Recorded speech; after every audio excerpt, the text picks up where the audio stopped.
Hello everyone, this is Esper and we're back here on the Great Ace Attorney Chronicles. Hello everyone, hello! Let's continue our adventure here.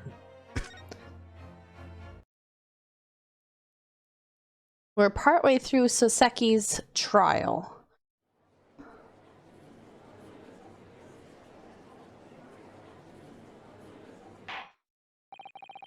I've considered the defense counsel's request for a further Sumnation Examination of the jury. And I have determined that the court must uphold the defense's judicial right to this procedure. So, counsel, you will now proceed with your second Sumnation Examination. I presume the jury is ready, Mr. Foreman. We are, my lord. Here we go again. Very good. In that case, I must ask each of you now to state clearly and concisely for the court the grounds on which you find the defendant guilty of this crime.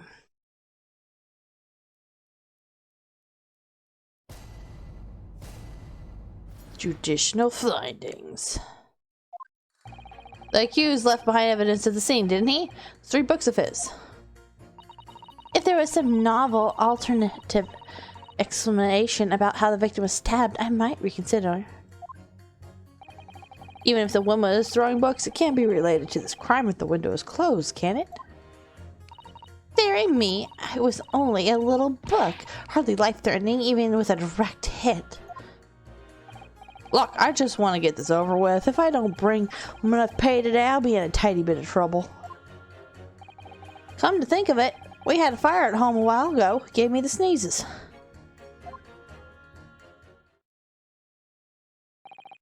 Yes, considerably more tangible arguments from all members of the jury this time around, it seems.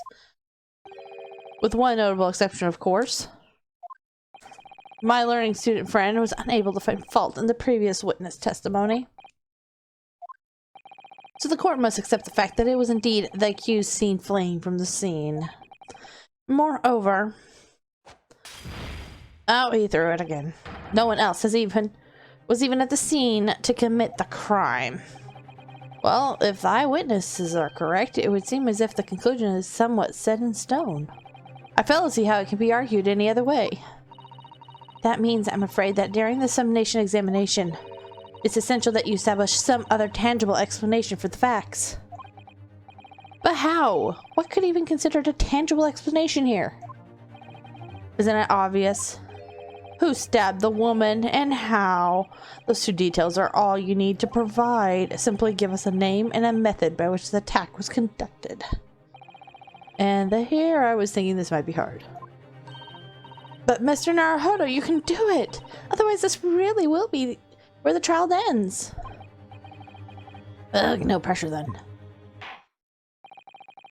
That's quite enough preamble. Proceed with the Sumnation Examination, please.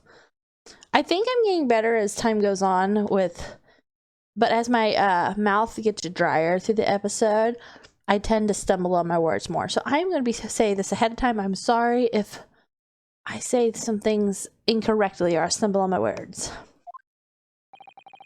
I presume you are prepared, counsel. Oh yes, my lord. Alright, Ryunosuke. Focus your mind now. Slap, slap. Clearly, the key to the Sumnation Examination is going to be juror number 4, the maid. Or should I say, Mrs. Garadeb. We have a book that disappeared from Garadeb's house on the evening of the incident. And the 4th book's found in the victim's hand. There must be a way to link the 2. Yes, that's what we have to find. Using every technique I've learned in my short career so far, whatever it takes. Don't forget to keep an eye on Mrs. Garadeb and how she reacts, even to the things other people say. Ooh, I don't think we did that before. At least I don't remember us doing that. Excuse me. The accused left behind evidence of the scene, didn't he? Those 3 books of his. Let's press him for that. But as we now know, there were 4 books, not 3. Well, what difference does it make? There's every possibility that the 4th book is in fact belonging to the defendant's landlord. Yes, that's the part I have a problem with. Sorry.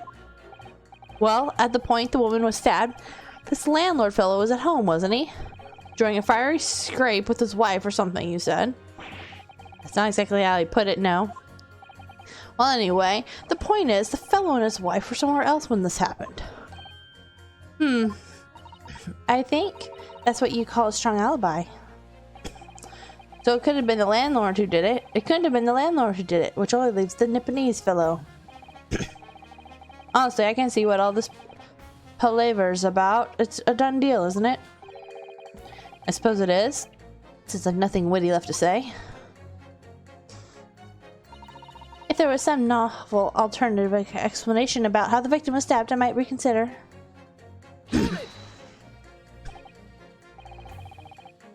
So, you might be willing to change your decision, you mean? Oh my, such delight on your face. But I'm afraid I shan't be swayed by emotion. Despite what you may think of me, I am a very modern, metropolitan, and rational woman. That's great. If one reads the morning papers, it's all forgotten by tea time, isn't it? So why read them in the first place? You see, modern, metropolitan, and rational thinking, wouldn't you say? And not at all extreme. As I see it, an overwhelmingly suspicious Japanese man has been implicated by overwhelmingly strong testimony. So despite one or two minor puzzlements, I do declare that the man is overwhelmingly guilty. Modern, metropolitan, and rational logic, wouldn't you say? Overwhelmingly. But as modern gals are always delighted to embrace new fads, you know. So I'd be only too happy to consider an exciting new theory if you could come up with one. I'd be happy to do that too, if only I could. Let's do our very best not to disappoint the modern and metropolitan young lady. Right. I'm glad you admitted rational there. Even if the woman was throwing a book, it can't be related to this crime and the window was closed. If the window is closed, can it? But what about the possibility that the window was open? What about it? I mean, there's just no way it could have been. How can you be so sure? That prosecutor fellow over there said it earlier, didn't he? Winters in London are no joke. You don't want to invite that sort of cold indoors. So no, that window wasn't open. Us Londoners like sitting by the fire and staying warm, see? But you can't categorically state that the window wasn't open, could you? Just wasn't. They wouldn't have opened it. Then what's the point of even having windows, huh? Counsel, you'll kindly refrain from childish bickering. Oh, sorry. Somehow I need to show there's an undeniable possibility that the window was open. Because this young man isn't going to budge otherwise. Dear me, if only it was only a little book. Hardly life-threatening even with a direct hit. But the little book was on fire at the time, was it not? With flames of love, I'll have you know. There's really no such thing as a loving incendiary bomb. Well, he brought it upon himself. It's playing fire to betray a fiery love. Isn't it? Well, don't you agree? Well, kind of betrayal it is. Certainly a bad thing, yes. I think the argument might have been arisen out of your misunderstanding, Miss Garradeb. Never you mind. The point is we were just having a jovial little dispute, nothing more. And I won't have any more of these suggestions that it was anything whatsoever to do with this crime. 1 second, I need to clear my throat. Sorry, it's getting all... For some reason my throat's getting all iffy, right? As I'm trying to do a bunch of talking. Right, well, we'll see about that. What about juror number 5? He doesn't seem to be turning a hair at Mr. Garradeb's relentless onslaughters. It's almost as though he's used to it. What a gentle soul he is. Look, I just want to get this over with. You don't bring home some pain and I'll be in a tiny bit of trouble. You just want to get this over with. How can you sit there and say something like that? A man's future is at stake here. Well, him and me both, like I said before. What? I told you already, I'm a day laborer, aren't I? If I don't bring home some Ready's with me tonight? You'll find me floating face down the time this tomorrow morning. What? You heard me. My missus isn't one to mess about. You know she can be fierce, believe you me. Another shining example of marital bliss then. Situation like this cropped up the other day. It was, well, you know, it's funny. Can't quite remember. Sorry. I was too frightened. That's the thing. Must have blocked it out. Helpful. I wonder if Mr. Beat will ever be dragged to the Thames by its scarf. Don't even go there, Miss Susato. Must be some way to jog his memory about this. Come to think of it, we had a fire at home a while ago. Gave me the sneezes. Oh, trap! We need to demonstrate who, apart from Mr. Natsume, could have attacked the young woman off the street. So he or she could have done it. Yes, but once again, juror statements are full of personal prejudice. A lot of them seem convinced they're right, even in the face of logical arguments on the contrary. I think you're gonna need to pit them against each other to force them to accept the alternative explanations. Yes, I don't necessarily need to find contradiction between their assertion, just a contradiction might do the trick. Right, I'll see what I can do. If anything stands out, I'll go in for a strike. That's the spirit. Okay.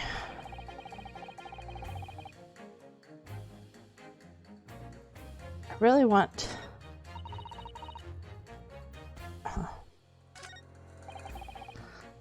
I need to do what this guy had to say. Hold it. Does that have anything to do with your decision about the defendant's culpability in this case? Sorry, what's that?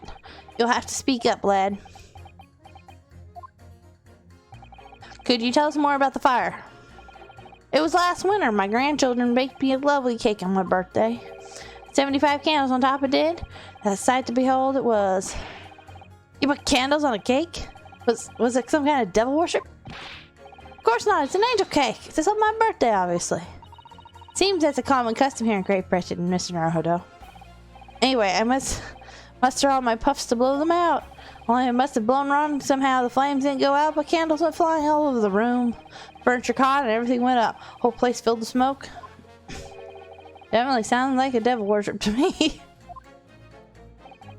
And by the sneezes, I presume you mean a cold. But how did you catch a cold from a fire? What a fiasco it was. The grandchildren, bless them, threw water all over me as they tried to put out the flames. And then, because the whole room was filled up with smoke, of course, we had to open all the windows to clear it out. The windows. The bending winter air rushed over me like the devil dancing on my grave. It did. Got a terrible cold from it. I put me in the hospital for a while. Won't forget that birthday in a hurry. I knew it. It was devil worship all along. Something about this old man's story is playing on my mind for some reason. Okay, so I want to do his... Okay, I'm trying to think. Against the juror number 3, I believe it is. This one. With 5. Objection. These two juror statements clearly contradict one another. They do? Exactly how, counsel? Don't point at me again. I told you it wasn't me. What's that you say? Speak up, lad. Speak up. Juror number 3. Do you see? Oh, me? See what, sir? Did you hear juror number 6's account of the birthday celebration last year?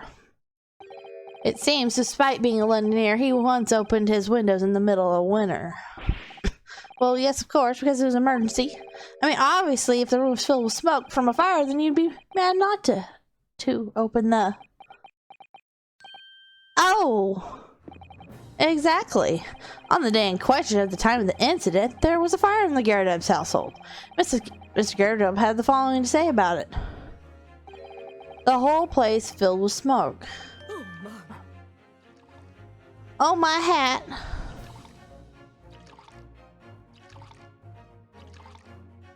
Excuse me. Excuse me, ma'am. Juror number 4, do you have something to say about that? How much are you gonna drink, ma'am? Mrs. Garradeb. Oh, dear me. What's the meaning of this? How dare you imply that I'm hiding who I really am? It's imperative that you confirm something for the court. So please, it's time to drop the pretense now. But what is it? When the fire started in your house that day, did you or your husband open the window? Well, I beg your pardon? What are you insinuating? The room would have been thick with smoke after the carpet and bookcase caught fire as they did. In a situation like that, it's inconceivable that you wouldn't have opened the window. And what if we did? Oh, all right then. Yes, you're right. My husband was frantically trying to open the window, which can't have been easy since I continued to give him a justly deserved book battering. Even though your house was on fire, oh, you never stop throwing until the anger subsides. It would be terrible bad for the nerves to do otherwise. Of course, I should have realized. That's a significant step towards forward, Mr. Naruhodo. You managed to establish the window was open.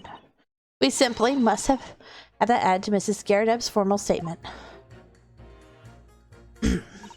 Now you mention it, yes, the window was open at the time. I'd clean forgotten, but it's true. The fourth book found at the scene of the crime shows very obvious signs of fire damage. And the title of the book is The Lion's Pride. The same title, in fact, is the book that Mr. Garradeb told us he had been reading.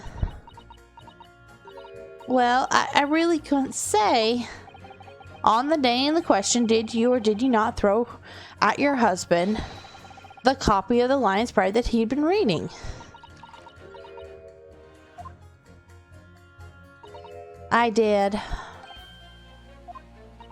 It was the first thing I could lay my hands on, so I hurled it straight at him. Now you come to mention it, yes. He was rather enjoying reading it, you're right. Why did you not reveal this information to the court from the outset? Because I didn't, you innocent little man. I didn't remember. At times like that, you pick up and throw whatever you can lay your hands on as well, you know. I really don't. I barely noticed I was throwing a book, much less the title of it. Ah, you remember something now? What is it, juror number 5? You know something? I've remembered what it was. The member I'd blocked out. Ah, I was listening to that what this granny was saying, but it all flooded back. Who are you calling a granny, you cheeky devil? I'm Mrs. Garradeb, or the maid, I'll have you know. The man doesn't even flinch. Please tell me that's not because he's used to being hit all the time. It was about 2 weeks ago now. I just got back home after work and I put my hands in my pocket for the wages I'd earned that day and I nearly died. There was a hole. Every last penny had dropped out. Oh dear, what a disaster. You haven't heard the half of it, boy. Oh. The wife was cutting up some chicken at the time. Couldn't hardly get the words out, but I told her straight, I've lost the day's wages, love. Next thing I knew, the blade was whistling past my ear, stuck in the wall next to me it did, about an inch deep. No words, just terror. I could smell it then, you know, that awful stench of the Thames. I was sure I was going to end up face down in the muddy banks that night, I could tell you. Now, that's a really disaster, isn't it? I'll never use the word lightly again. Anyway, the point I'm trying to make is this. When women lose their racks, they'll throw anything at you. Knives, hatchets, hammers, you name it. She didn't throw a knife out the window, did she? Mr. Naruhodo, you mustn't think that all women are so short-tempered and unrefined. Oh no, I wasn't thinking that. Throwing household objects at people as well. It's so uncivilized. At least attack with honor. Use a bow or the like. What? Attack? Who are you going to attack? Never mind. Anyway, this man's words could be rather significant, I think. Alright. We'll come back to the bow and arrow thing later if I dare. Okay. A woman in a rage will hurl almost anything at you. Kitchen knife really brought that home to me. Okay. I want to pit him.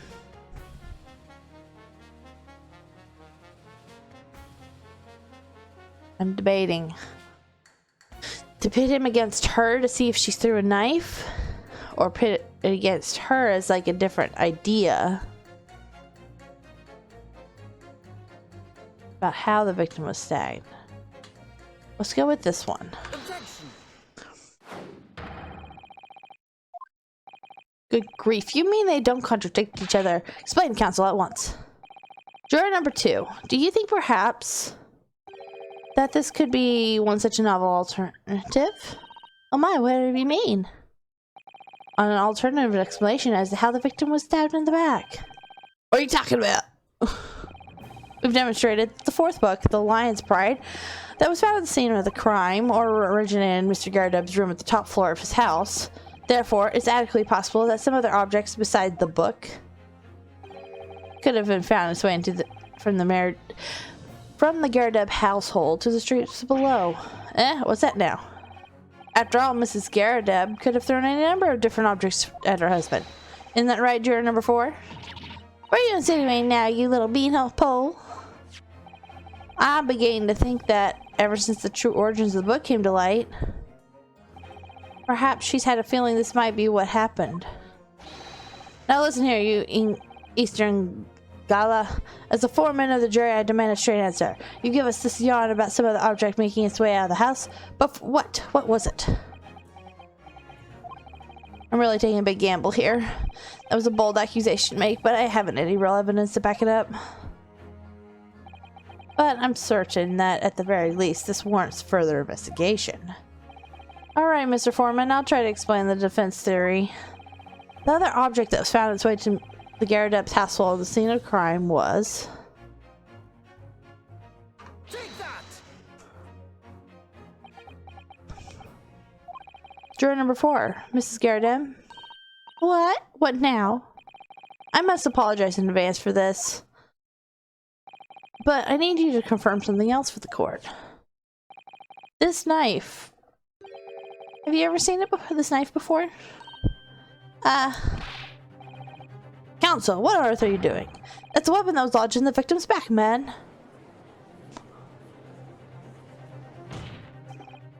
My lord, remember that when the victim was attacked, Mr. and Mrs. Garredub were in the throes of an argument.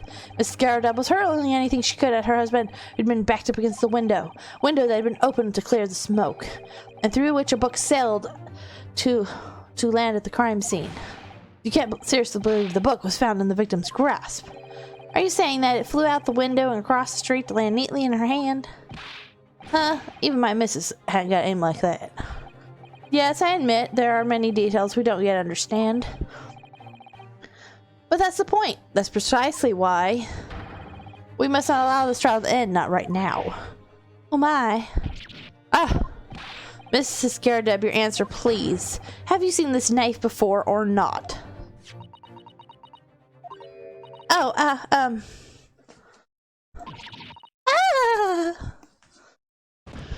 Thud.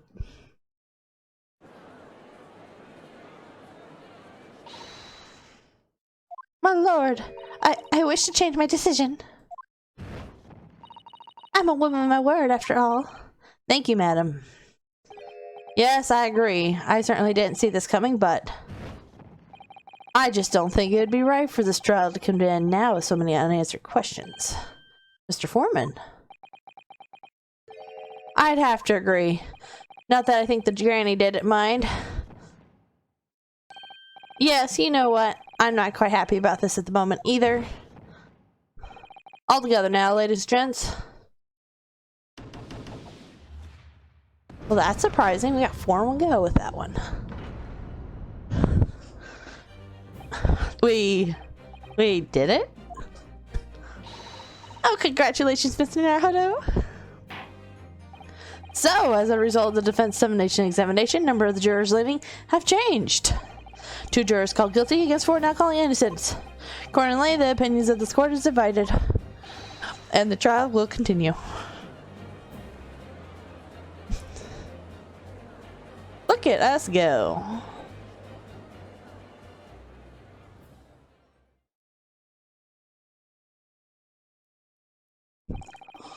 Now then, Lord Van Zeeks, how does the prosecution wish to proceed? Is he going to use his foot on the table? I bet he throws the glass again.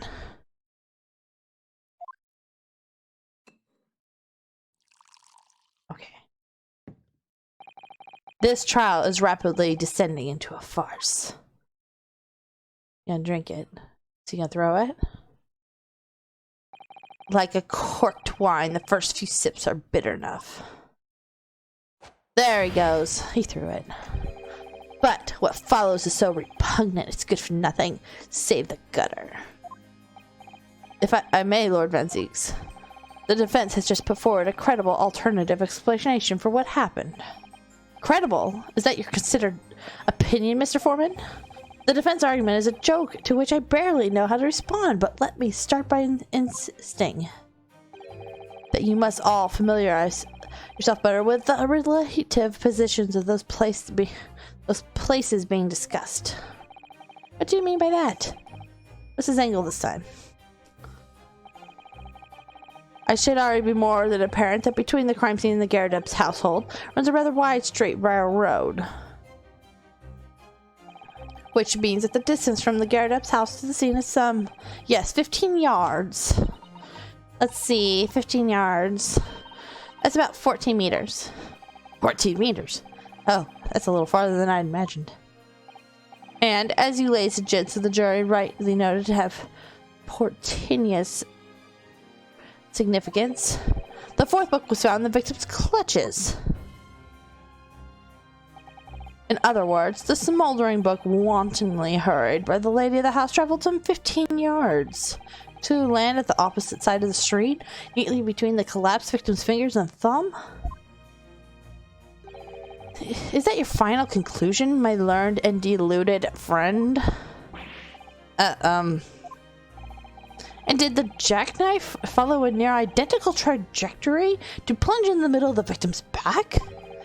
This fantasy is somewhat stretching the notion of having a bad day for the victim, I think.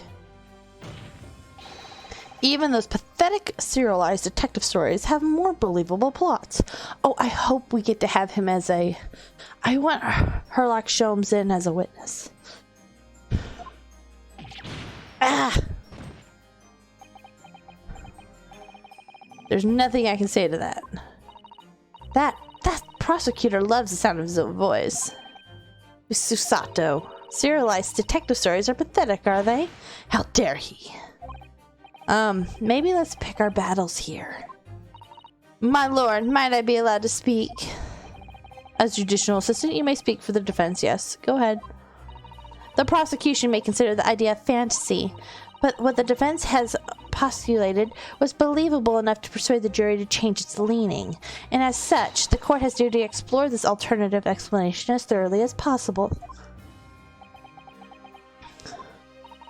To that end, juror number 4, Miss Joan Garrideb, must be called to testify and submit to cross-examination.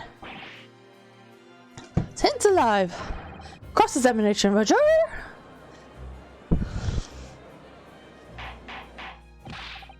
Order, order, order. Well, this is highly irregular.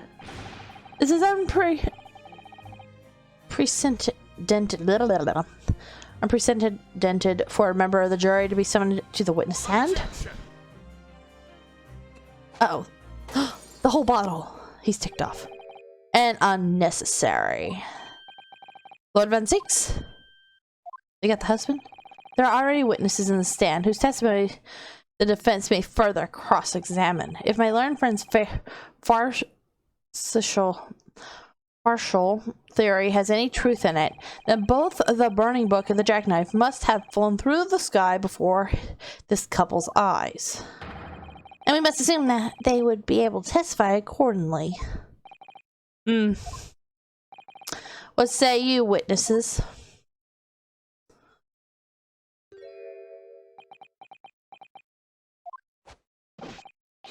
Yes, sir. Constable Brother Bate, reporting for duty, sir. Well, good morning, officer. Sorry for dozing until now, sir. I haven't slept for a month on account of the villain who's appeared on my beat, sir. Oh, there's her Heracles London bobbies. Patricia, my darling, I've been neglecting you, but no more. Oh, Broly, my hero, you make me swoon. Very well. I hereby reject the defense's request. Oh. And order the witnesses and stand to testify again. State forthwith before the court any details pertaining to the defense's alternative explanation of events. Yes, sir. You gonna actually talk, sir? Or her? Oh, he looks like he's falling back asleep. This case has nothing to do with Mr. and Mrs. Garrett. Believe me, a London Bubby is good for his word. You see, sir, the windows on the top floor of the Garrett house are top hinge casements. Obviously, if anything had been thrown out of the window, we would have seen it. I didn't leave the scene to go and fetch help, but my trusty Rolly was there to make sure nothing was disturbed. I didn't take my eyes off the crime scene for one moment, sir. I think you slept. Nothing strange to report on that front, sir. Well, this is quite startling. Top hinge casement windows. That detail is not in the police report, Constable. Yes, sorry about that. I must have been a little drowsy. You can't excuse your sins with drowsiness every time, Constable. No, sir. Sorry, but what exactly is a top hinged casement window? Ah, and you. You can't excuse your ignorance with such trite remarks, my learned friend. Of course, sorry. I found it, Mr. Naruhodo. Cast your mind back to the windows in Mr. Garrett's room. Alright, I'll try. So the window opens in order to allow air to circulate inside the house.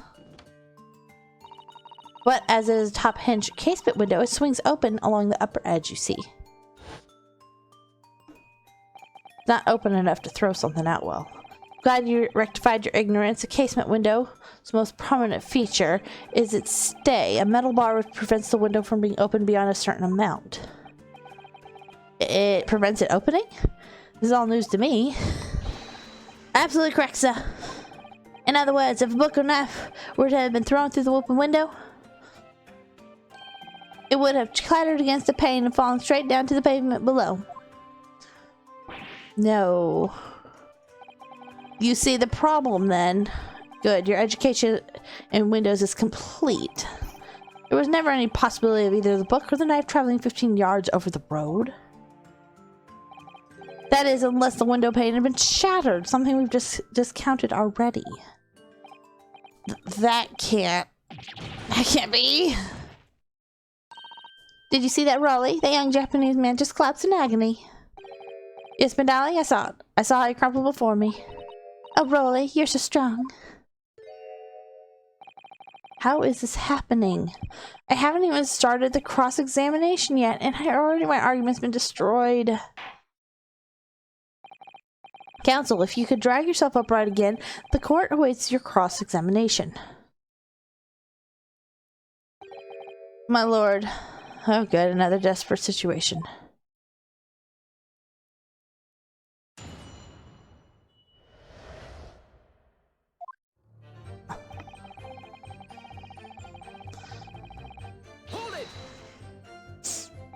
How can you say that for certain? Very good question, sir. And the answer is this. It is the noble founding principles of the force written in it, and as a reminder as a policeman on our sworn duty. He should have said before, didn't he? Didn't he? I can't say I remember. To patrol the streets of London town and uphold the peace of the common man. It's what a job's all about. And that is why I can stand here today beside my long-suffering wife and tell you a Bobby's good for his word. Or rubbing my tired eyes and manly. Sir. Oh, Rolly, you're so manly. Of course I am, my darling Patricia. Oh, Pat. Oh, Rolly. No, none of this is what I meant. I meant, how can you say for certain that this case has nothing to do with Mr. and Mrs. Garadeb? Ah, I see, sir. You should have said so earlier, sir. Yes, well, so could you answer the question? That was a waste of time then. Absolutely, sir. I'll answer to the fullest of my ability, sir. There's a surprising reason why Mr. and Mrs. Garadeb's domestic dispute can't be related to this case. But before I get to that, sir, just one thing. Yes? I'd very much like you and all your countrymen to understand the Great Britain's institution of Scotland Yard. So I hope you'll take back some tales of us London bobbies and how we uphold our guiding principles. I wasn't planning on going back just yet. I only just arrived here. So to that end, sir, I'll be happy to lend you my warrant card for your peruse. But I must warn you, you won't be able to get through it without shedding a few tears. Thank you. I'll try. Okay, so we got his set of rules. You see, sir, the window on the top floor of the Garadeb's house are top hinge casements. By which you mean they don't open fully, is that correct? Yes, sir. They're just there to allow a bit of air through the house, you see, so they're restricted to how much they open. And therefore, anything thrown out the window from inside the room would simply strike the pan and fall to the streets directly below. For clarity, allow me to mark the map. Like, yeah, I was gonna say right in there. Here's the location where objects would have fallen. Yes, directly opposite the scene of the crime, on the other side of the rather wide road. Would it have been so hard for someone to mention this top hinge casement thing before? Well, I have another question for you, Constable. And what would that be, sir? How do you even know? Why would you have any idea what sort of windows Mr. and Mrs. Garadeb's house is furnished with? Ah, well, sir, that's very simple. You see, I helped with the investigation yesterday. Excuse me. Do you have something to add, Miss Beat? Sorry. You look, well, delighted. Is there some particular reason for that? Oh, I was just remembering. That's all. We really were so lucky. Lucky? What do you mean? Well, of course I feel terrible for the poor woman who was attacked. Don't misunderstand me, please. But we were just so lucky it didn't happen on Rolly Speed. It was so close, you see. Oh, I hadn't realized. Oh yes, that's Street Briar Road. That's the boundary between Rolly's Beat and the next. Isn't that right, my love?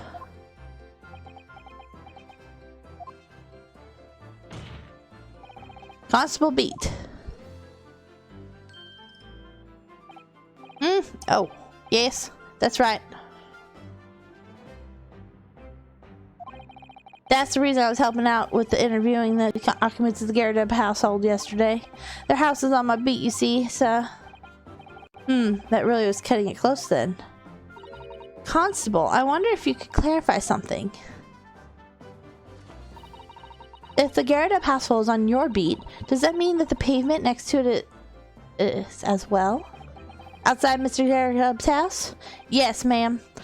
The pavement on that side of the road is part of my beat. I see. I was unaware of that. Just think, if the woman had been attacked just on the other side of Briar Road, we would never have been able to go for that meal to celebrate our wedding anniversary. Did they move her? Was she actually underneath the window when it happened? And they moved the body? I wonder. I'll have to see. But that's the life of a bobby after all. Extraordinary people, you bobbies, tirelessly working for the benefit of all Londoners. You know what I think? I think it was a good Lord's way of rewarding my Rolly for all his hard work. Don't you think so, my darling? That must be it, Pat, my love. That must be it. I think perhaps we should make sure we have that information officially on record. Leave it to me, Mr. Naruhodo. I'll take care of it immediately.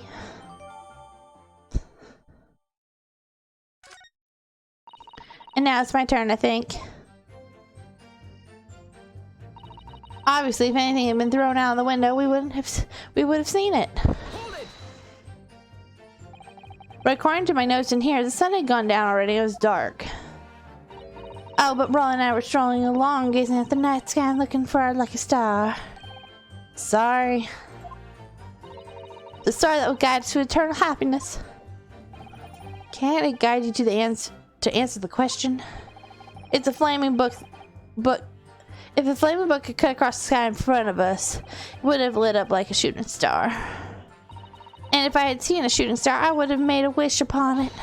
That Rolla be Inspector, I would have said 3 times at least. Of course, what with the smog and everything, we couldn't actually see any stars. In short, are you trying to say that neither a book nor a knife crossed the sky before you? Yes, sir, that is correct, sir. As sure as the night sky in London starless, sir. It certainly seems like they're telling the truth. And then we saw the poor woman fall to the ground, so we ran straight over to help her. I did leave the scene to go and fetch help, but my trusty Rolly was there to make sure nothing was disturbed. Yes, you said that you went to a nearby police box to fetch another officer, is that right? That's right, yes. If it had been on Rolly's beat, I would have known exactly where I was going, of course. Don't feel bad, my love. You can't be expected to know the location of every police box on every beat. So Rolly told me the way, only I sort of got a little lost on the way. Patricia, my darling, that's why I love you. Your terrible sense of direction is bewitching to me. Oh, Pat. Oh, Rolly. Oh, please. So I suppose I was gone for about 15 minutes. But like I said, my Rolly was at the scene the whole time, making sure nothing was disturbed. I was off duty at the time, of course, but a true Bobby's never really off duty, so I didn't take my eye off the crime scene for one moment, so nothing strange to report on the front side. Nothing to report? That's correct, sir. I had my eyes wide open the entire time, never looking for a way for a second. No one else approached the scene, nothing was removed from it. I swear to that on the odds on, sir. Really? That seems a little strange. Beg your pardon, sir? Strange, sir? Seems altogether regular to me. This burnt copy of the Lion's Pride was originally in the Garredup's household. So the question remains, how did it find its way into the hands of the victim?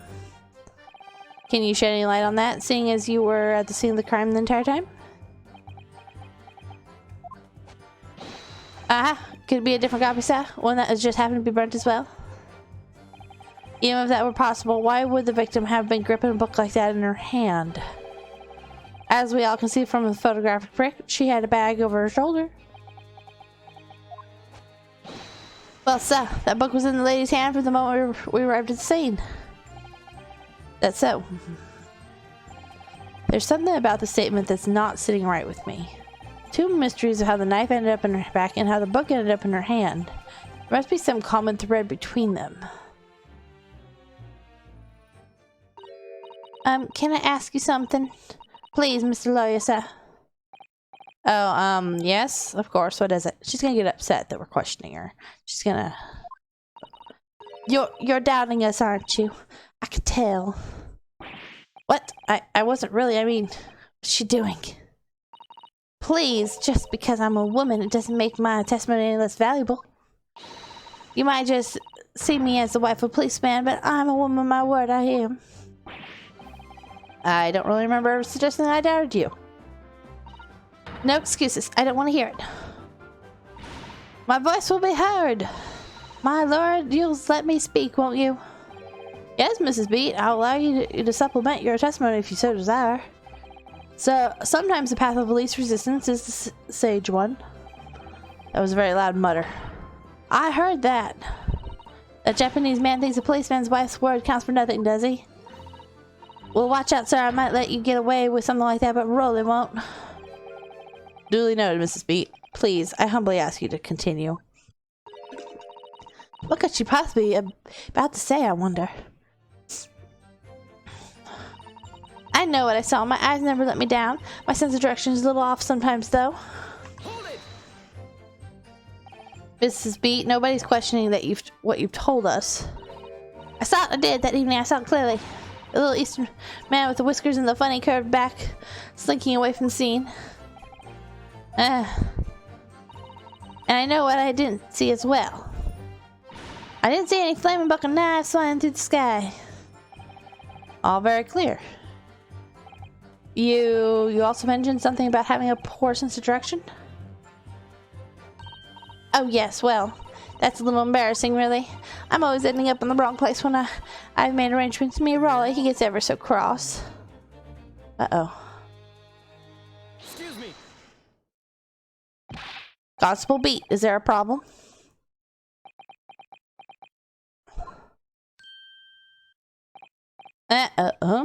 No, sir. No problem, sir. Did your wife's remark just now bring something to mind, perhaps? Oh, well, in a way, sir. Yes, sir. I was just remembering that the same thing happened that evening is all. You mean Mrs. Beat lost her way on the night of the incident? Well, you see, I sent her off to find a police box in the next beat over from mine. But she was gone a far bit longer than what it was expecting. I thought she'd be back inside 10 minutes, but my darling was gonna go 15. Oh, Rolly, you're such a tease. But the reason I was so long was because of the bouquet, silly. The bouquet? Sorry, what bouquet are you talking about?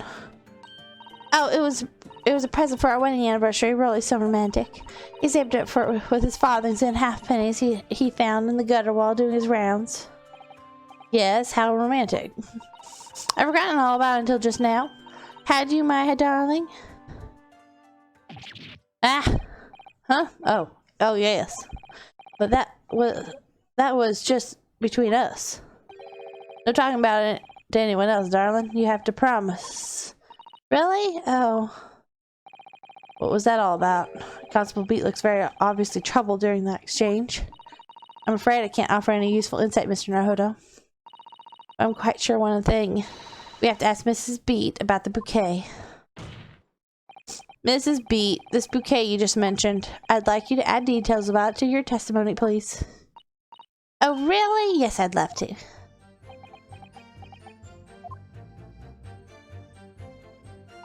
What happened was I dropped my bouquet and ended up losing my way for a while. Hold it!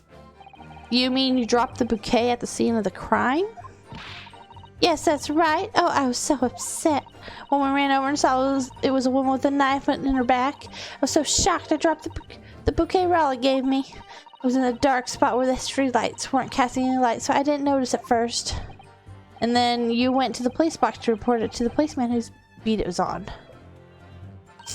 Yes, and I came back to the scene together with the other constable, you see. That's when I spotted my bouquet again, but the funny thing was, when I meant to pick it up, it was nowhere near the victim's body at all. In case you need reminding, Mrs. Beat, the victim is not deceased. I was all flustered for a moment before I heard a voice calling me from the other side of the road. I think he moved. Did he move her? I wonder. She's got no sense of direction. She might not have realized that they move streets. Your husband, presumably. That's right, silly me. I'd gone over to the wrong side of the street. Although I'm going to blame the bouquet this time. I can't think how I got there. I really can't. So the bouquet somehow moved from one side of Briar Road to the opposite? Curious indeed. Isn't it? But the worst of it is I forgot to pick the bouquet up again when we left the scene. Beautiful Rolly got me with that chain gallery spent so long collecting. By the bouquet, do you perhaps mean this sorry solitary rose? Oh, yes, that's it. That's a bouquet Raleigh bought me for our anniversary. It's a little bit of chain he found in the gutter.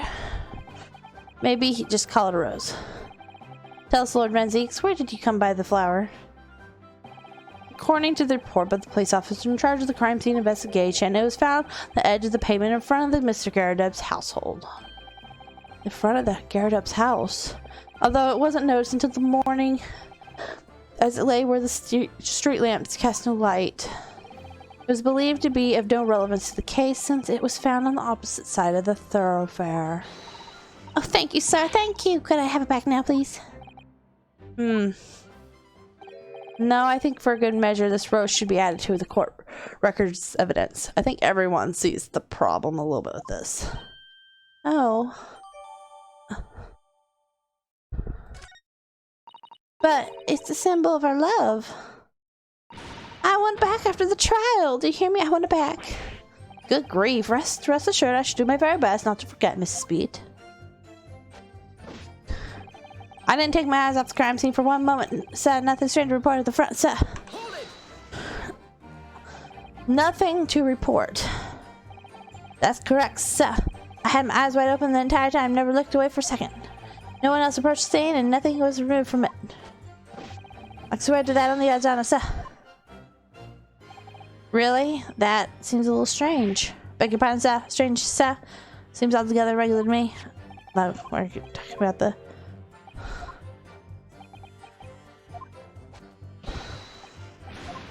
Talking about the book again. Let's get past this.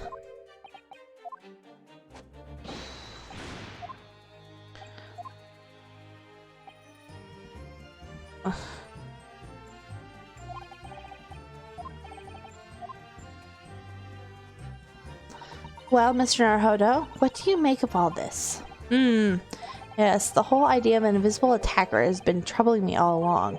But I believe I'm starting to get a picture of what really happened here now. The fourth book that had no business being at the scene of a crime made me sure that Mrs. Garrett was hiding something from us. But it's become increasingly clear that someone else has been hiding something from us as well. They may already be armed with everything I need to strike a decisive blow here. This time, I'm going to expose the whole truth about this mysterious affair. Alright. Let's see here. What do we have that we could... Let me see here. Let me look through our stuff.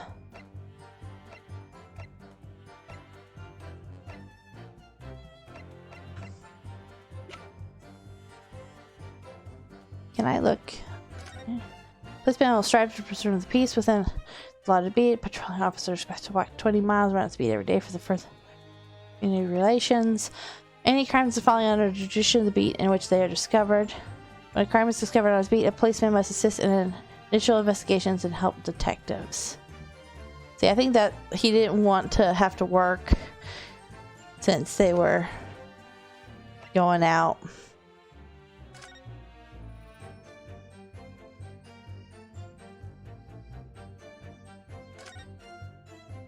It's very stylish paper with the flowers wrapped in, isn't it? It's just an old newspaper, Mr. Naruhodo. Oh, I suppose it's because I'm not used to seeing English print. Looks exotic to me. Ah, I see. Something wrong? Oh, no. I was just thinking that if you wrapped a stone-baked sweet potato English newspaper, it might look like some sort of fancy cake. Ah, Susato-san, you do love your cakes.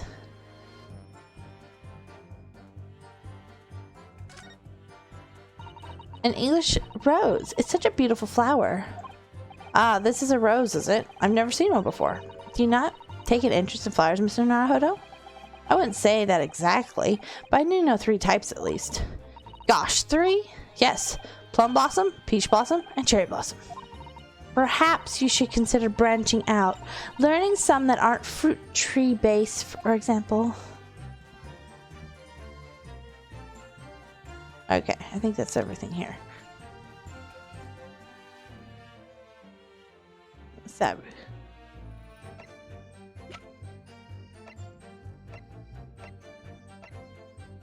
The pavement where the victim was found lies just... Okay, well, let's see. Oh. I did leave the scene to go and fetch help, but my trusted brother was that nothing was disturbed. I'm thinking.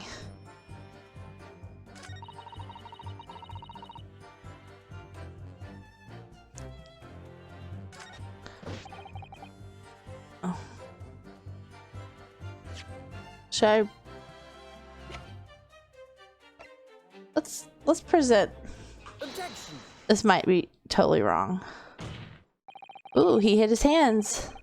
Let's see. You claim, Constable Beat, that there's nothing to report. In 15 or so minutes you are guarding the scene? But that cannot be. What do you mean to say? In your testimony just now, Mrs. Beat, you explained to the court that when you arrived back at the scene of the crime with the policeman assigned to that beat, the bouquet you had dropped on the victim's side was no longer anybody nearby. Yes, on the opposite side of Briar Rose to where the victim was attacked. But considering the size of the meager bouquet, if a single sorry bloom can be so described, no doubt it was blown in the wind across the street back in the gutter where it belongs. Meager? But if that were the case, why did Constable Beat not testify to the fact? No one else approached the scene, and nothing was removed from it. Constable Beat swore to that on the Scotland Yard's honor. But the bouquet belonging to me has nothing to do with the case. That's why Rolly didn't mention it, I'm sure. No, because sadly, it's not only your bouquet we're talking about here. More than one thing in this case is mysteriously the wrong way around. What are you talking about? Think about it. Besides Mrs. Beat's bouquet, there's Mr. Garadeb's book. Mr. Garadeb's copy of The Lion's Pride, which was thrown out of the window by his wife. Bouquet was probably like right here, I bet. Or up here. Would have struck the pane of the casement window and landed here on the west side of the street. And yet, it was actually found here on the opposite side of the road in the victim's hand.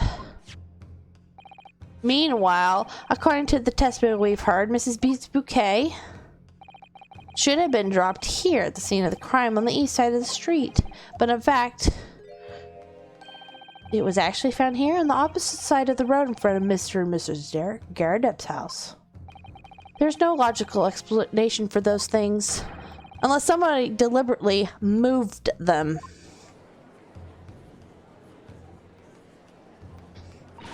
What are you trying to say? The way you're talking sounds like you think my Broly's done something wrong. Don't you listen to the words that scrawny lawyer says, wittering on about books and bouquets? Why should we care? It's nitpicking. That's what it is.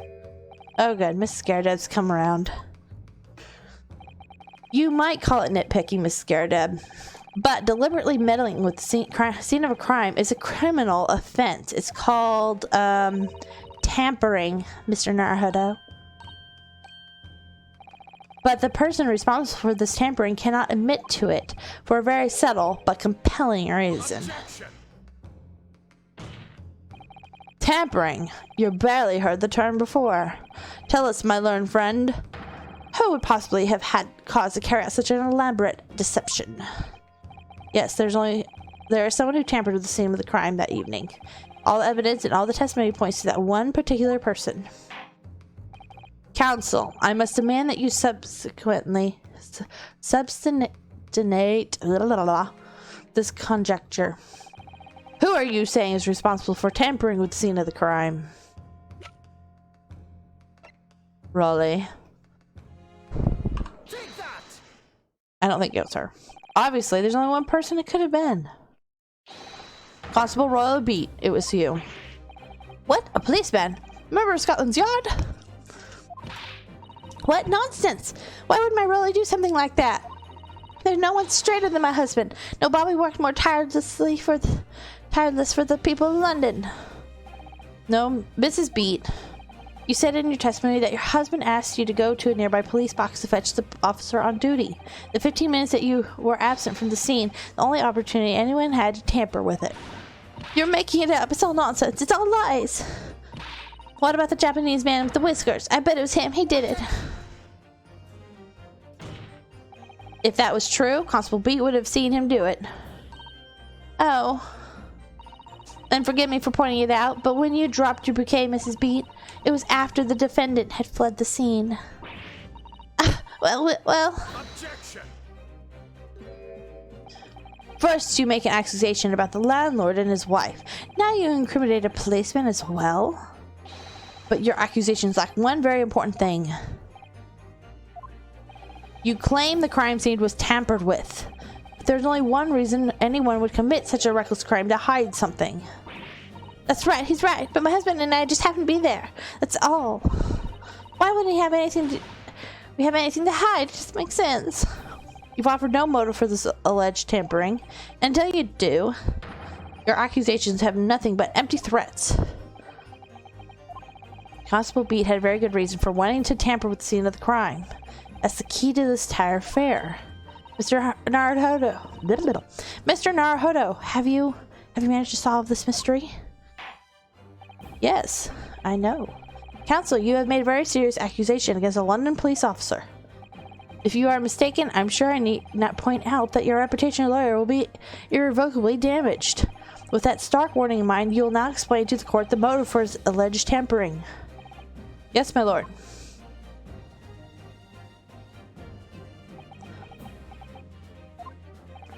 Constable Beast's motive for tampering with the crime scene was to hide where the victim fell. Where the victim fell on the ground. That is what this Bobby had to cover up at all costs. What? Where the victim fell? You mean where she was attacked? What are you talking about? We told you at the very start, didn't we? On the pavement of Briar Road. We saw it happen, remember? It was right here, as if anyone didn't already know. That's certainly where everybody's been led to believe. But in fact, that isn't where the victim was stabbed at all. What? What?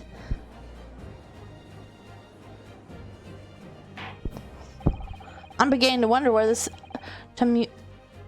tumultuous trial will end, Counsel. If that's your assertion, then the court is dying to know, my Nipponese friend. Where are you proposing that the crime actually took place that evening? Take that! But that's on the opposite side of the road. I don't understand. On the evening in question, Mr. Garridub's book fell directly from the open window above, and your bouquet, Mrs. Beat, never moved at all. What did move was the scene of the crime itself. Good gracious! Objection! Perhaps you haven't been listening to the ample testimony the court has heard. But these witnesses both saw the moment the attack took place. That's right, I saw it with my own eyes. It was 5 o'clock in the evening and already dark. There was the typical London fog on the ground. When you saw the incredible incident unfold and ran to the victim's aid, that was actually on the west side of the Briar Road. No, that's not true. It can't have been. Constable Beat then arranged for you to be absent for a while by sending you for help. During the 15 minutes you were away, he transplanted the crime scene. He moved all the things shown in the print. The victim herself, the 4 books. He moved everything, in fact, to the pavement on the east side of the Briar Road. Extraordinary. But the constable overlooked one thing. What did he overlook? The bouquet, I presume. Exactly. The prosecution told the court just a few minutes ago about the discovery of the rose bouquet. Lord Van Zeek said it wasn't noticed until morning as it lay where the street lamps cast no light. Yes, it couldn't be seen in the dark, obviously. Which is why it was only the bouquet that was found in its original position, on the pavement on the west side of Briar Road. And that is the defense's theory about what really happened that evening. How do you respond, Constable Rolly Beat?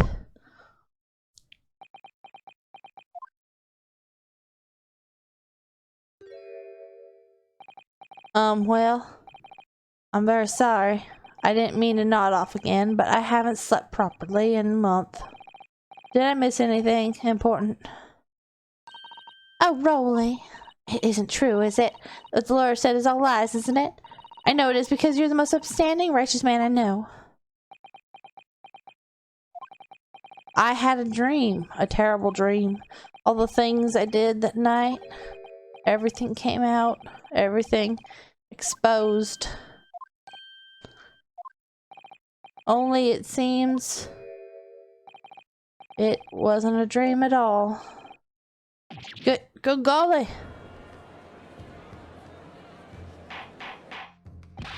Order! What on earth is the meaning of all this? Oh, really, why? Why would you do something like this? Moving a corpse is a criminal offense, isn't it? She's not dead. Wishing the victim dead should be one thing too.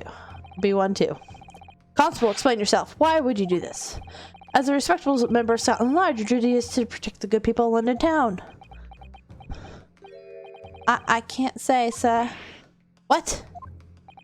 I really am ever so sorry about all this. For damaging the yard's reputation. For everything.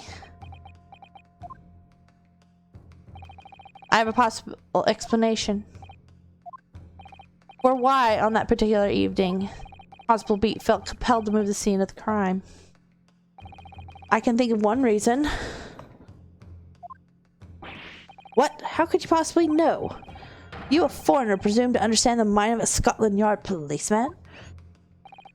And yet, Lord Van Zeeks, it is this foreigner who has uncovered the startling truth of the matter thus far. I believe it would be beneficial to the court to hear this extraordinary young lawyer's theory.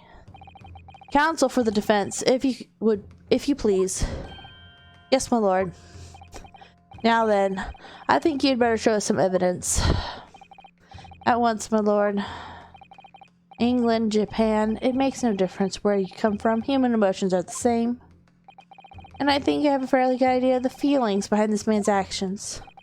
What gives away the motive for Constable Beast's unthinkable actions?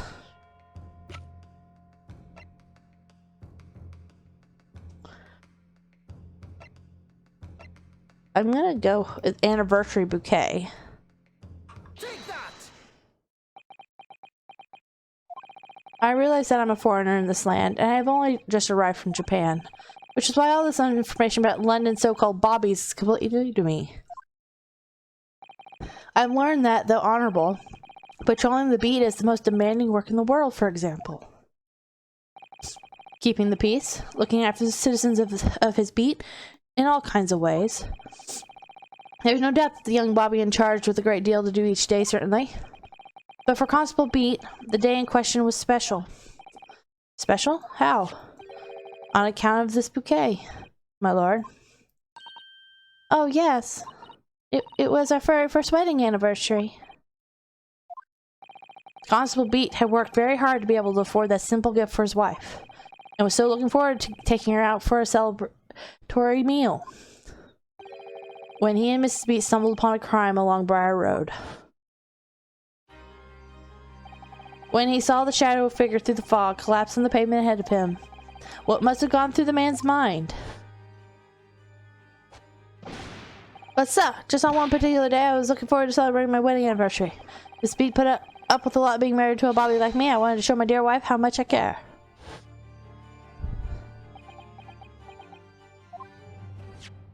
This is the warrant card that Constable Beat offered to lend me earlier. Inside, among the rules for the patrolling policeman, it says, when a crime is discovered on his beat, a policeman must assist with initial investigations and help detectives.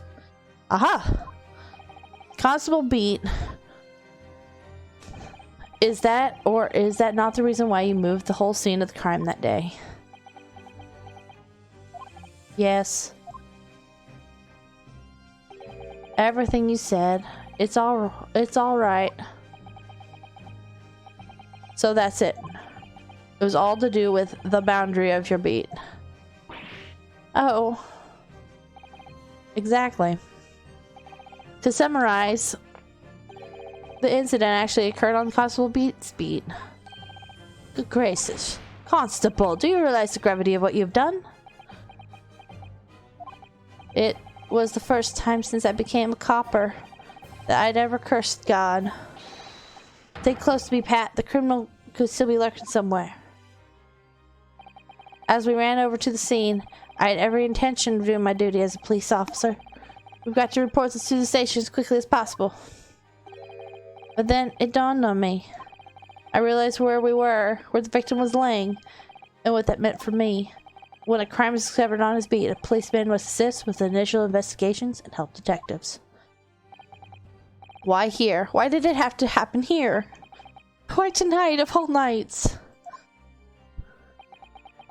Why?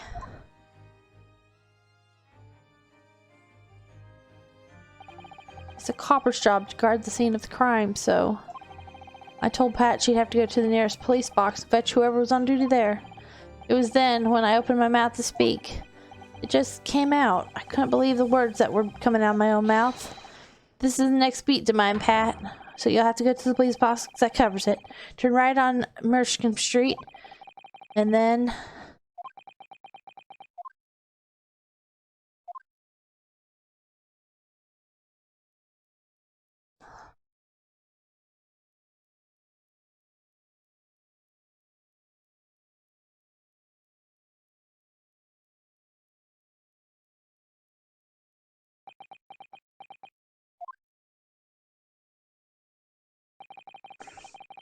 I'm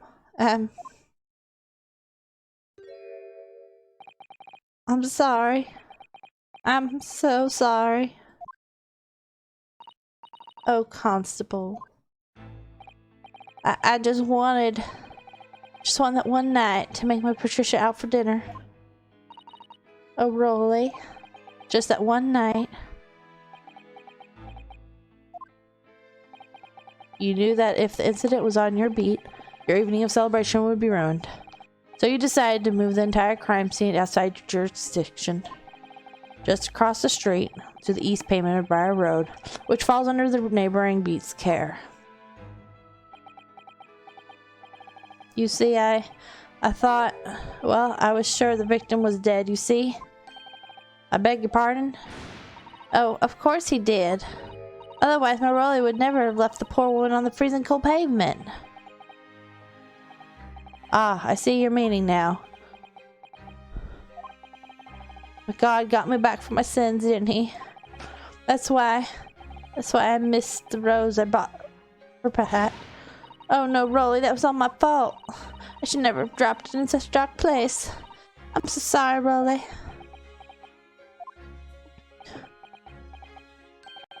And can you tell us, Constable, how many books did you move from one side of the road to the other in total?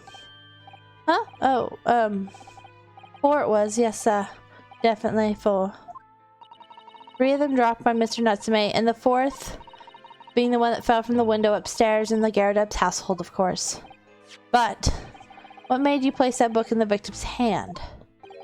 When all the others were scattered haphazardly around, I mean. Oh, well, so that's because that's how I found it. How you found it? What do you mean? When we first ran over to the scene, the victim was already holding the book. So when we moved everything over, I made sure it was still in her hand. You're sure it was this book, The Lion's Pride, that the victim was holding? Oh yes, sir, no doubt about it, sir. Interesting. The 4th book's information has been updated. I thought it was an open and shut case at the time, you see. There were only the 2 people on the scene. Pat and me both saw it happen. However, which way you looked at it, it had to be the fellow who ran off who done it, I thought. I couldn't see the harm, really. I didn't think moving it all over to the road would make a jot of difference.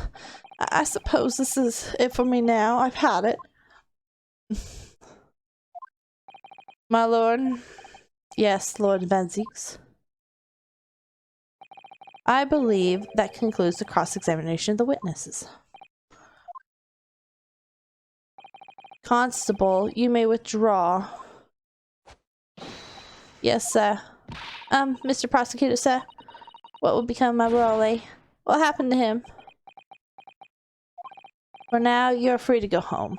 The police will contact you in due course. Please, don't punch my husband. This was all my fault. Because I'm always moaning at him for coming home late. Leave it now, Pat. Let's go home. I'm tired. Alright then, my love. One last thing, Constable. Sir, let this be a lesson to you. In a criminal investigation, every detail matters, however insignificant it may seem to you. Yes, carve that lesson in your mind. And never again make the mistake of tampering with the scene of a crime. Never again, sir. You mean to say? Leave now. This trial's not yet over. Sir.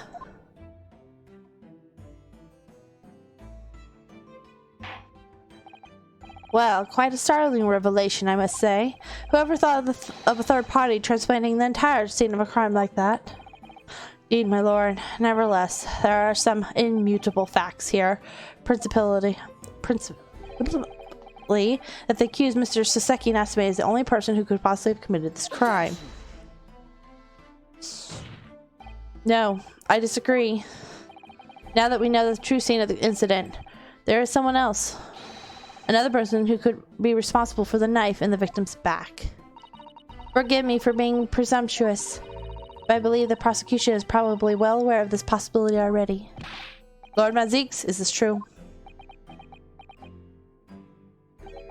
Very well. Name the person if you will, and if further investigation is warranted.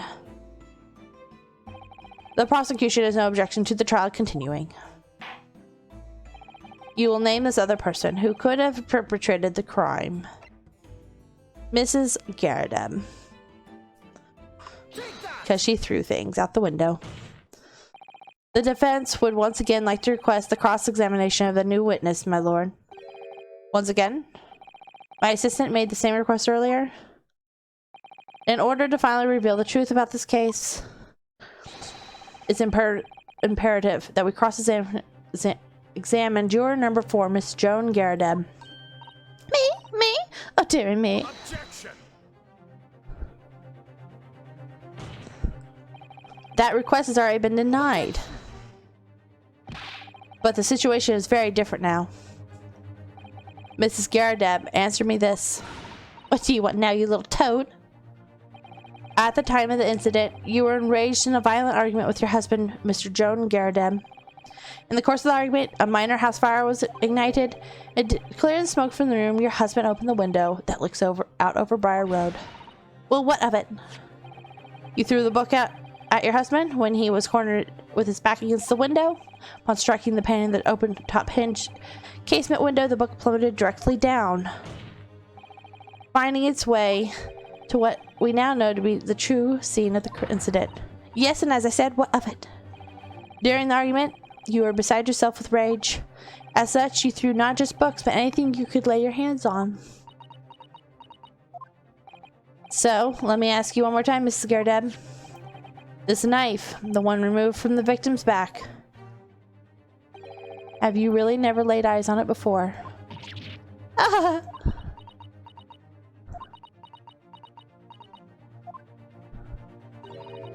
don't recall it.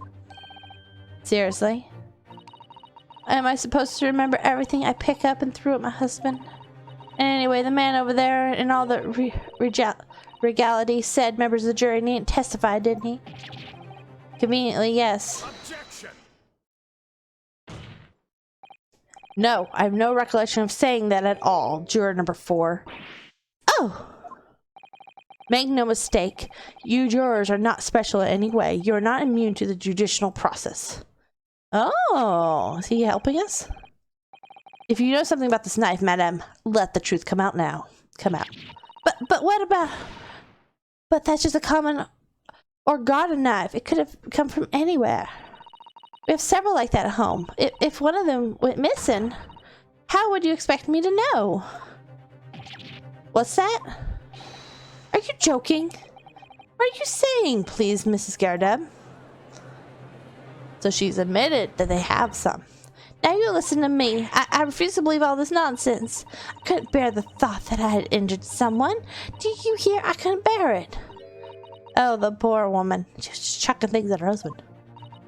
So yes, I want evidence. I want to see hard evidence if you're going to insist on it being my fault. You're going to have to prove to me that I threw that knife, if that's what you think. Come along now, chop chop. Do your worst. Well, Mr. Naruto, If I had evidence like that, believe me, I would have thrown it at her already. Then take the stand, juror. Oh. The prosecution does not object to the defense's request to cross-examine this woman. Thank you, Lord Van Zeeks. I'm going to have to testify? Juror number 4. As I'm sure you will appreciate, having observed it with your own eyes today, witness testimonies can lead to the most extraordinary truth being unearthed. Truth of which the witness themselves may not even have been aware. Oh, dearie me. So I demand your full and unadulterated testimony, Mrs. Garadeb. Now mark my words, in this court of law today, we shall extract the truth. Do you concur, counsels? Certainly, my lord.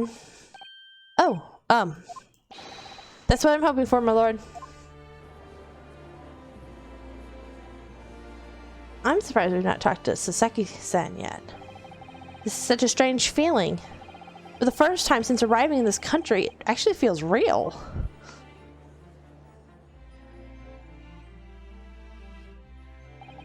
I'm here in the Old Bailey, and I'm a lawyer.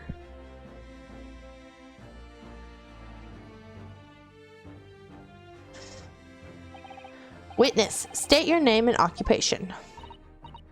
Oh, yes, my name is Joan Garadeb. And I'm a juror and such like. Sounds like even she doesn't know if she's a housewife or a maid, or what anymore.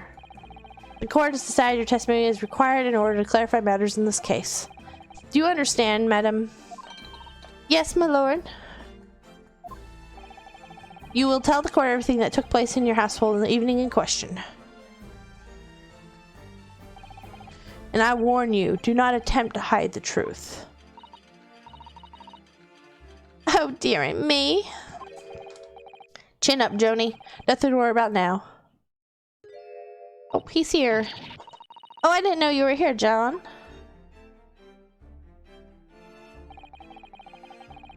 Was it only you in the room that day, old thing, was it? Rather think I ought to testify as well, don't you? But what about your knee, dear? Don't you worry about that. Hardly notice it. I'm not the sort of chap to leave a comrade to face disciplinary actions alone. Oh, John. I presume you are Mr. John Garadeb? Yes, sir. Former second lieutenant of the 3rd Regiment of the 4th Northumberland Fullsers, sir.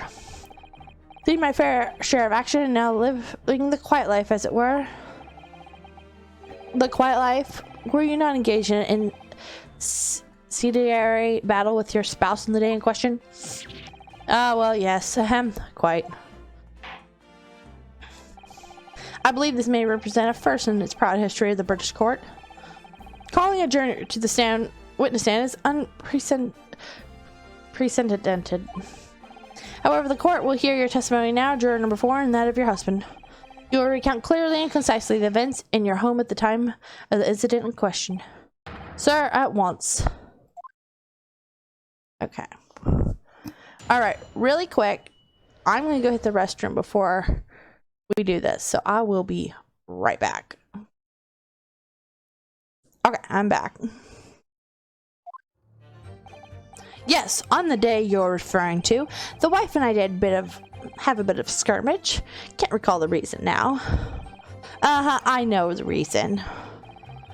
Knocking a candlestick over and set fire to the carpet. Soon had it out though and got the window open. Meanwhile, I was picking up whatever I could to find and throw at him. Plenty of knives around our place. Can't say I noticed if 1 or 2 went missing, I'm afraid. If that bally thing the victim back really was one of ours, you have a job proving it, I think. It sounds as though it was quite the battlefield in your household that evening. Although, an entirely one-sided assault, it seems. An enemy caught us on the hop, sir. Had no choice but to dig in and take defensive measures. To be honest, if the enemy had kept shelling us for another minute, we had been toasted. Curse course, a veteran such as myself is only too aware that on every battlefield you're just a gnat's whisker away from death at any moment. Are we still talking about a marital quarrel here? Well, I must say I'm dubious that this testimony will shed any light on the origins of this jackknife. In combat, one's focus narrows such that surroundings are barely noticed. These witnesses may not be able to offer anything more than they just testified already. This may be a dead end. And Six may be well right. Well, whatever the chances, we only have this last cross-examined to uncover the truth, Mr. Naruhodo. Yes, I'm afraid so. Very well, counsel. Begin your cross-examination. I like the swords. The stained glass look. Oh, yes, on the day you're referring to, the wife and I did have a bit of a skirmish. Can't really recall the reason now. Yes, you can. You got a book with a love note in it. The reason is what you told us yesterday, I believe. Yes, that's right. If I remember correctly. It's all started because of a note that was tucked into the pages of a book belonging to Mr. Garadeb. Rather passionate note, in fact. But Mrs. Garadeb found the note, discovered her husband's little secret. She gave him a mighty number of slaps across the face for it, too. What a sordid state of affairs. I say, when a chap says he can't recall such things, it's common decency not to drag it all up. And besides, half of it was wide of the mark anyway. I like a likely story. These waters running very deep. And what transpired next after these I'm getting to the part where my mouth is not wanting to work with my brain.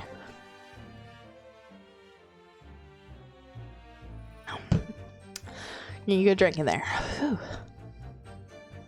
And what transpired next after these multiple blows to the face?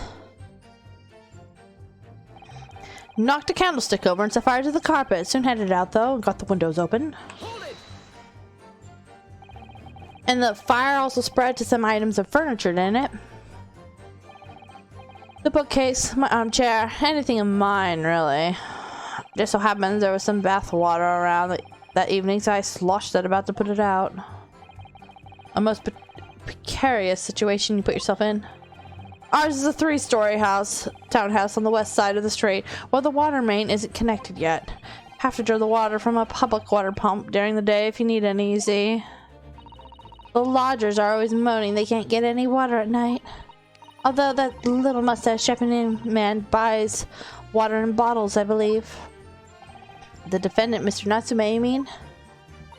Yes, he receives a stipend for his studies, you know, from his home country. Can you imagine being unable to brew a pot of tea at all hours? He's obviously very well off. Have you actually seen the state of the man? I believe he uses all his income to buy books. Well, anyway, the point is, I was able to douse the fire with water, fortunately enough. Meanwhile, I was picking up whatever I can find to throw. Even though the room was on fire, as far as I was concerned at the time,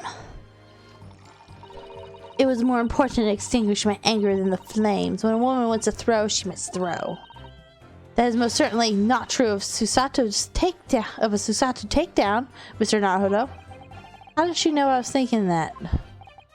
So, please cast your mind back and try to remember. Was a knife among the items that you threw at your husband that day? In all honesty, I don't recall. I feel I must point out that I am no monster. Let me see. Some bread, a cabbage, garlic, a towel and a sponge, napkin. Uh-oh. Excuse me.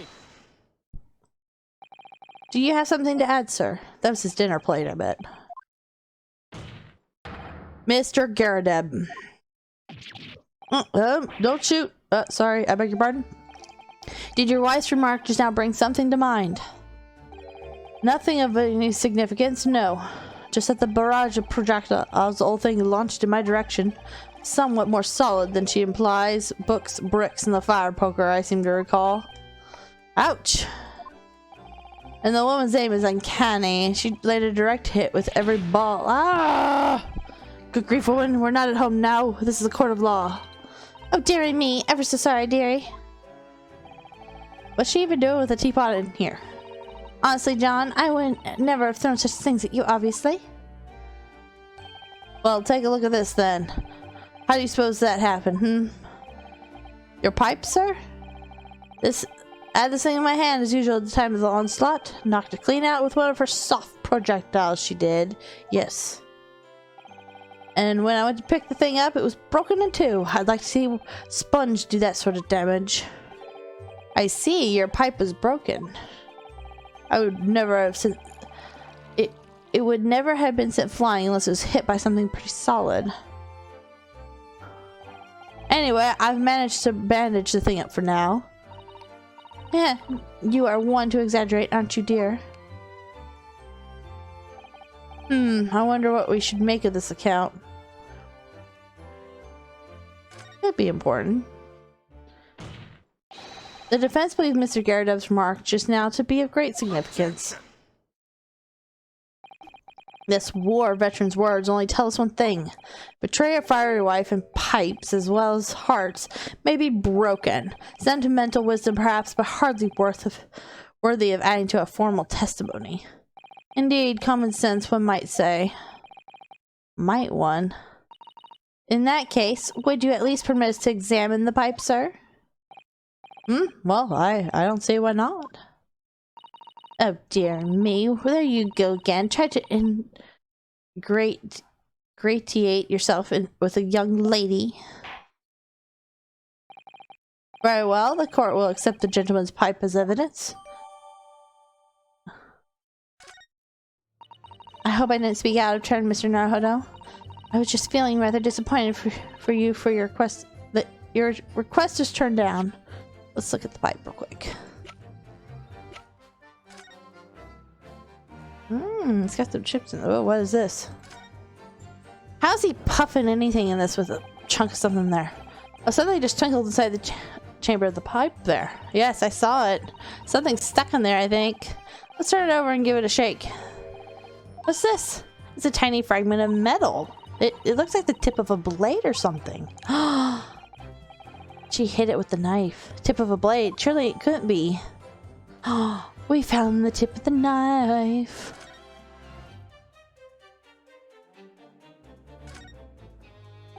It looks to be in a sort of starry state with a bandage around it, doesn't it? But for some reason, it feels slightly ominous to me, like it's trying to shout out a warning. Probably because it's in the same blue as Mr. Garridub's dressing gown. I suppose it must be considered sentimental value for Mr. Garridub, given that he's gone to the trouble of repairing it like this. Either that or he can't afford to replace it.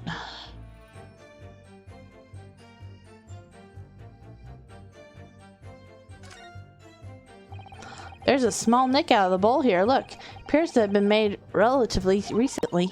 See how there's a little scrapes and dents all over it? It's clearly a well-loved pipe. Yes, you're right.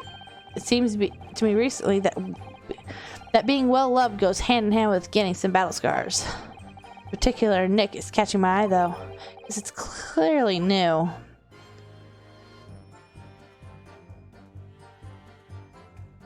Okay, I think that's it for... Oh.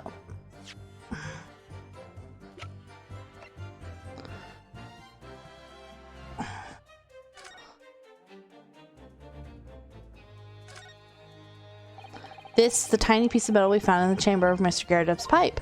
It looks like the tip of the blade or something. The tip of a blade? Is something wrong, Mr. Naruhodo? I don't really know. There's just something niggling me, but I can't quite put my finger on what it is. Perhaps in that case, it'd be wise to examine some of the other pieces of evidence again. Okay, let's go back to the knife.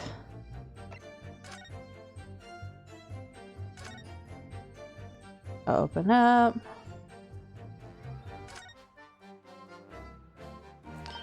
Oh, look there, Mr. Naruhodo, just at the tip. A small piece of the blade appears to be missing. Wait, part of it is missing? I could be wrong, but I just got a feeling. You remember this?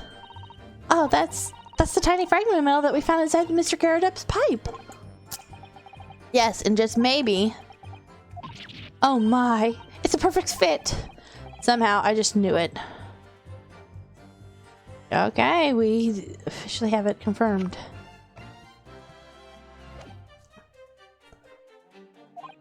Oh no, it's fine. Thanks to this episode, we have some new evidence to work with. We should examine it carefully. Well, thank you for that rebuttal, Mr. Gardeb. Now, if we could return to the crux of the matter. What can you tell the court about the knife used to attack the victim? Plenty of knives around our place. Can say I noticed one or two went missing, I'm afraid.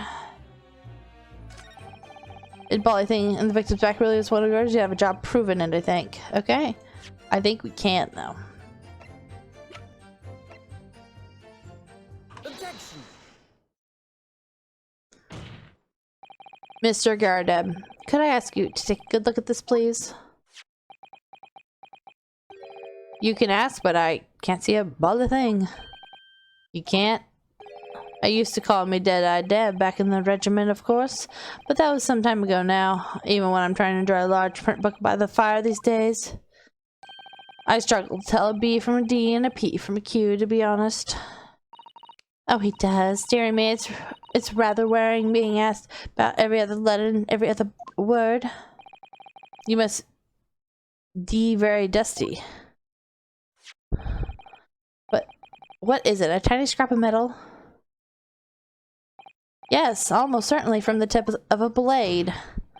And what may appear at first to be just a tiny scrap is in fact a crucial piece of evidence. Interesting. And where did the defense come by this evidence? It was lodged in the chamber of Mr. Gardeb's pipe. My pipe, you say? By Jove, I wonder how that got there. What precisely does this fragment of metal signify, Counsel? Are you suggesting that this is some way related to the matter of the stabbing on Briar Road?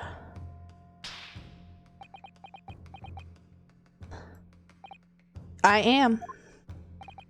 What? When put together with the other pieces of evidence already in the court record, I believe this tiny fragment of metal will unravel the whole truth of the case, my lord.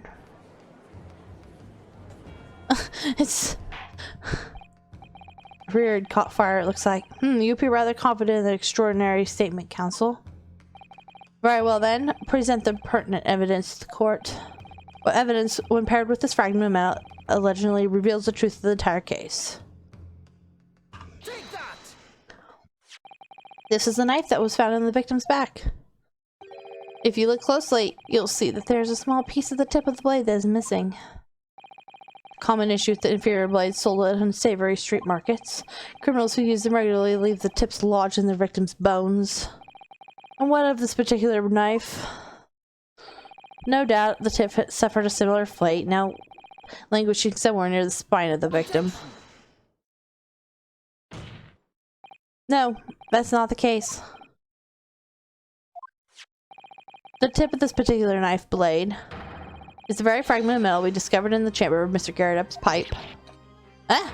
What? Oh, he looked like he got slapped. That was the first time we saw that. Good grief. Lord Van Zeeks. I don't believe it. The knife from the crime scene and this fragment of metal are a perfect match. Oh, he looks so mad. Good. Golly gosh. I like she has to stand on a box. And she's still shorter. Order, order, order! Is this some sort of Eastern sorcery? This is no magic, my lord. This is a miracle. A miracle?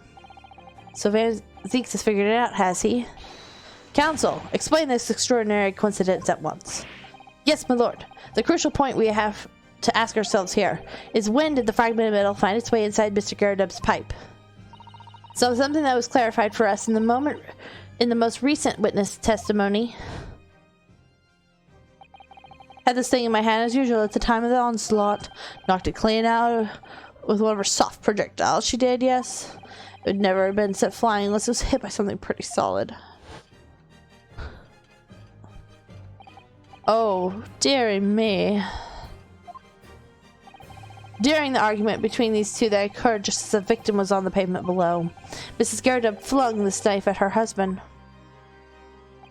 However, The knife missed Mr. Garadeb instead of striking the pipe in his hand at the time, which caused the tip to break off, of course.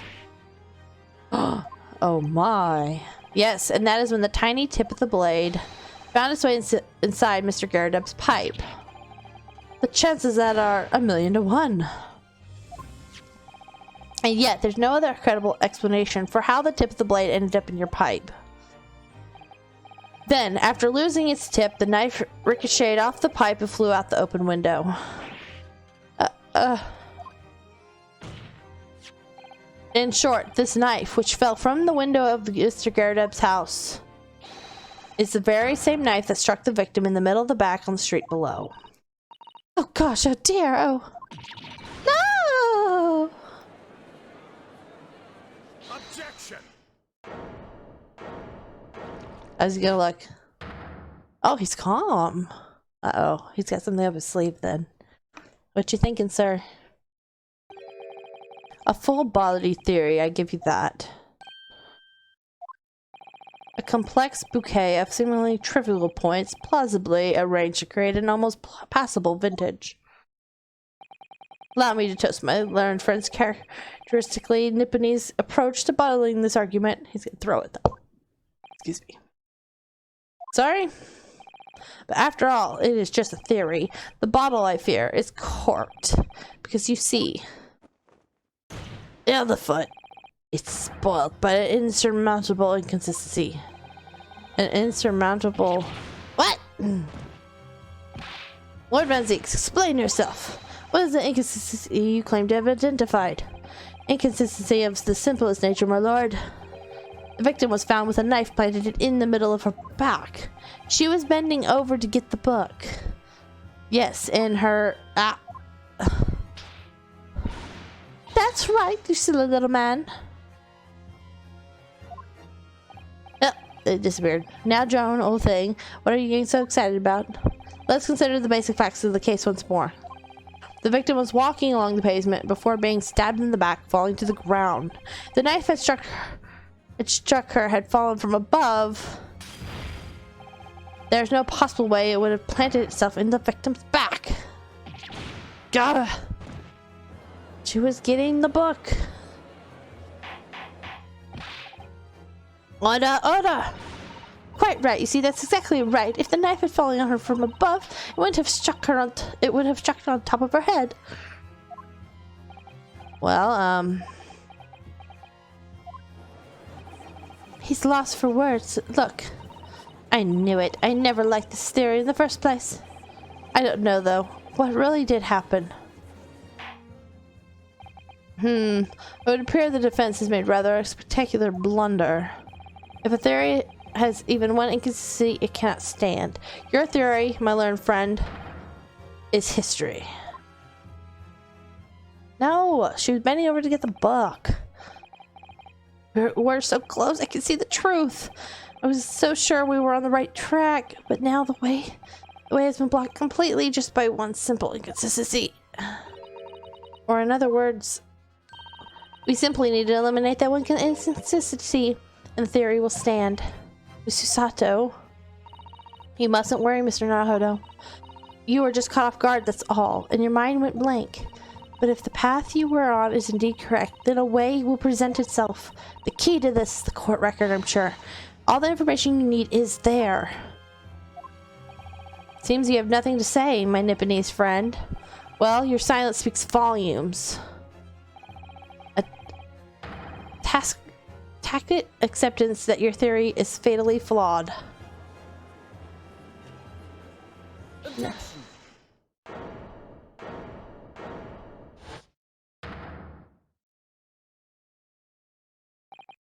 This inconsistency doesn't mean I was on the wrong track. It means that I need to sharpen my mind and dig deeper for the truth. It's a test. Yes. If the knife fell on the victim from above, there's no way that it could have hit her in the middle of her back. Under normal circumstances, that is. What are you implying? Counsel? There is a piece of evidence in the court record that can explain the inconsistency. I can explain how the knife that fell up above could have pierced the victim's back. We already have the answer. Goodness! Utter madness. Surely this must be the last time. Counsel, present that evidence of which you speak. This is the last inconsistency, the final piece in the puzzle. If I can successfully make sense of this, the truth will be laid bare at last. I'm surprised we've done this whole thing without having our main guy be in it at all. Evidence that explains how the falling knife became lodged in the victim's back. Take that! This, the fourth book found on the scene. This is the final piece of evidence. The defense will present the burnt book. Is that not Mr. Garrideb's book? Yes, and to understand its significance, we have to consider how it came to be at the scene in the first place. This photograph clearly shows the book in question, and the victim holding it in her hand. As we all know, it was the police constable that put the book between her fingers like that. Why so? As part of his wholesale transplant of the crime scene on the opposite side of the road. That's true, however, as part of his testimony, Constable Beat made an extremely enlightening statement at that point. But what made you place the book in the victim's hand? Oh, well, sir, that's because that's how I found it. When we first ran over to the scene, the victim was already holding the book. So, when I moved everything, I made sure it was still in her hand. In other words, the victim had already picked the book up at her own volition. And clearly, that must have been before she suffered the knife wound. Well, I should say so. After being attacked with a knife, I don't imagine she'd have been doing much of anything. So the question becomes, why did the victim have that book in her hand? But, by jingo! I think I'm beginning to see what may have happened now. Oh, dearie me. We know that the book fell from the top floor of the Garrideb's household onto the pavement below. At precisely the moment that the victim was walking past. Yes, it's exactly that moment. The young woman was walking along the street in the light fog, when all of a sudden, a book fell right in front of her. The book got through. Yes, Mrs. Garrideb, and what do you think the woman did? What would you do if you were walking along and suddenly a book landed in front of you on the pavement? Well, I really can't imagine it. But I suppose she might have reached down and picked the book up. Yes, that is exactly what the woman in fact did. She picked up the book. Oh, heavens. And when the woman reached down to pick the fallen book up, what position would her back have been in? That's right, facing the sky, completely and utterly defenseless. Then, in the very next moment, while the woman was still bent over picking up the book,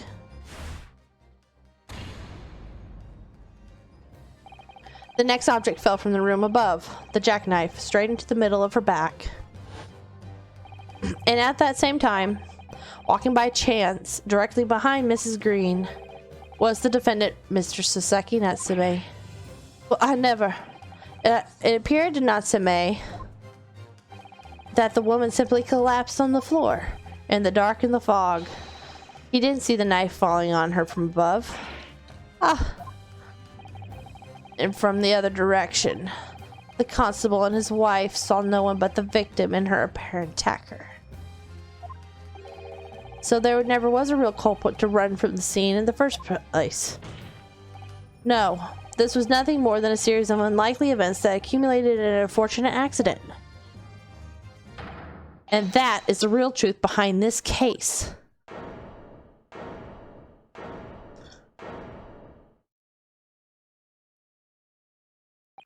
Well, Mr. and Mrs. Garrideb.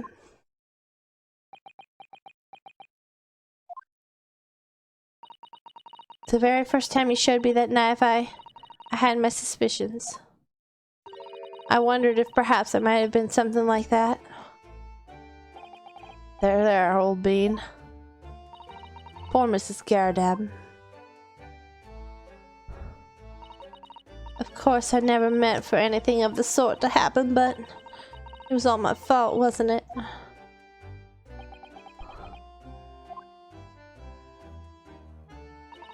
I take full responsibility.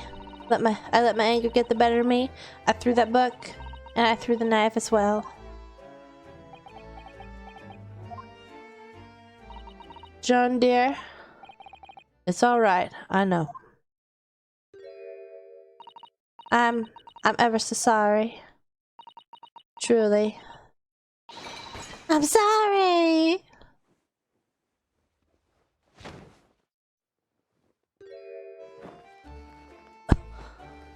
He can't pick her up. He's got a bad knee, too. Oh, wipe out.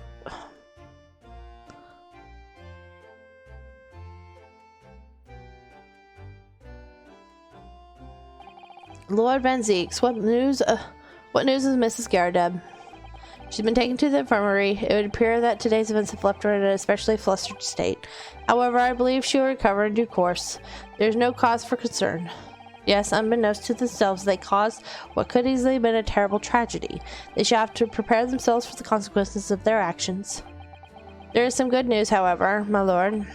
I've just had a word from the hospital where the victim is being treated. Her condition is improving steadily, and the doctor believes she will regain consciousness soon.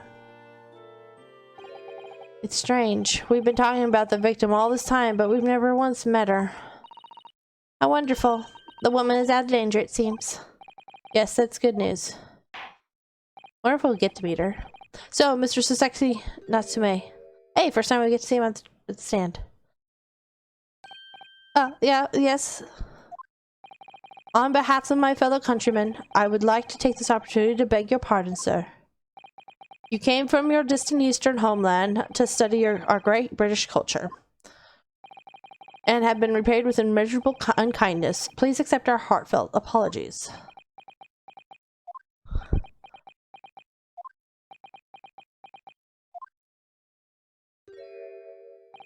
No, it is me who should be begging your pardon. Oh no, Mr. Natsume. That evening, when the young woman just collapsed on the pavement before my eyes, I jumped to the wrong conclusion again, in my confusion. What conclusion, sir? I was sure that the woman was dead. Yes, Constable Beat said the same thing, didn't he? He thought she'd been killed too. I suppose she must have looked completely lifeless.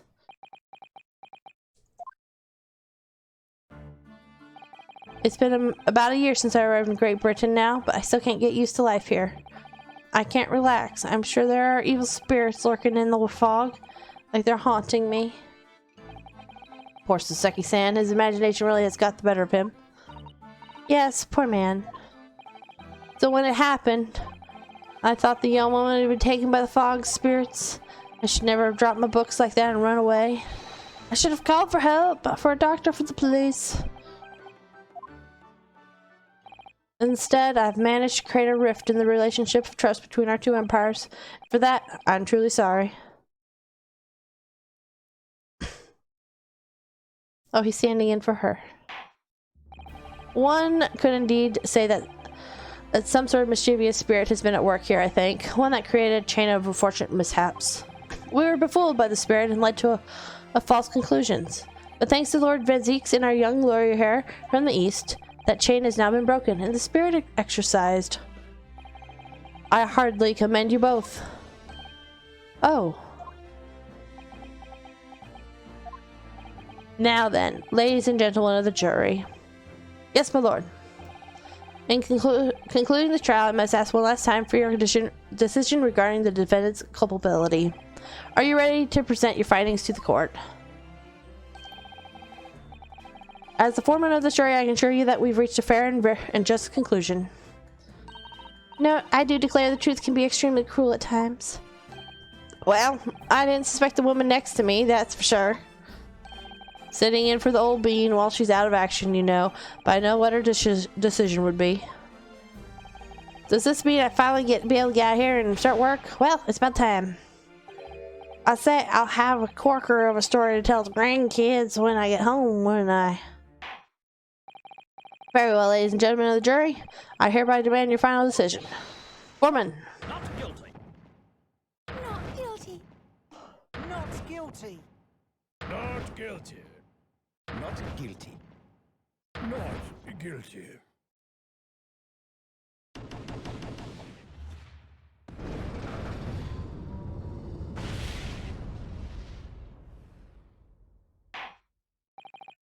Very well, Mr. Sasaki Natsume. I hereby pronounce you not guilty.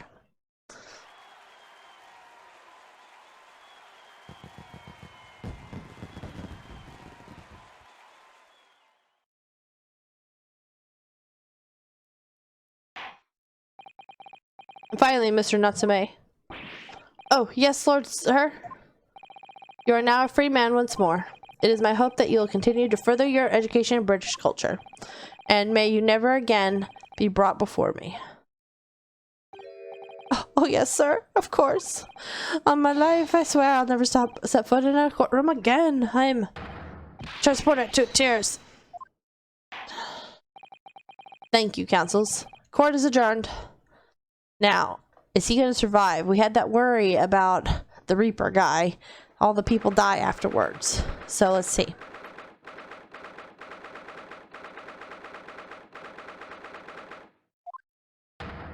Oh, lock him. Wait, you mean me? Of course! Is there another Lockham here? Is there even one? Compared to the original Lockham student, Mr. Naruhodo, I swear your name has become rather short, hasn't it? What's wrong with using my actual name? Oh, at last! I'm free! I'm free! Joyful, joyous, jubilant, jubilation! Heady, hearty happiness, hurrah! Oh, I'm so pleased. Mr. Natsume is delighted. Would it be so hard to just say that then? Lockham, you did it! You saved me from the brink. Well, what happened to the poor woman was in no way your fault after all. I'm just glad everyone can see that now. No, not that. Lovely, loyal Lockham lawyer. Yes?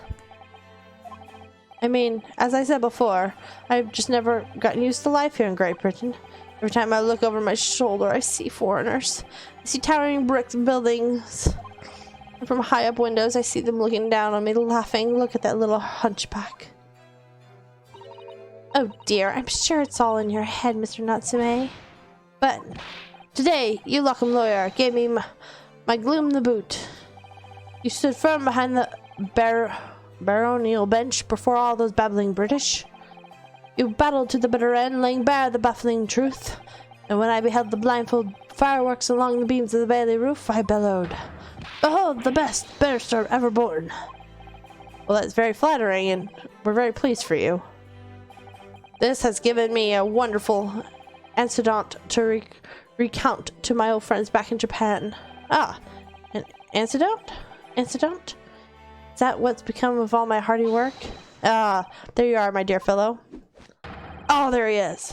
I apologize for keeping you waiting. I arose late this morning. Oh, Mr. Sholmes, what a pleasure to see you. I see I'm here not a moment too soon. Disaster has been averted, I'm glad to say. Oh. The trial shall begin presently, Mr. Naruhodo, and I wish you the very best luck. It's just finished. What? No. Then my haste was in vain. Ugh! It's you! Hairlock Sholmes. Oh, have we met, sir? This is Mr. Natsume, the man you had arrested, Mr. Sholmes. Ah, I see. I failed to recognize you at first. Your previous encounters have taken place in the gloom, neither your bleak lodgings or the prison cell. I simply couldn't place the curious face in the light. Charming. This is all your fault, Hairlock Sholmes. You're the reason I had to go through this terrible deal. I'm going to give you a piece of my mind.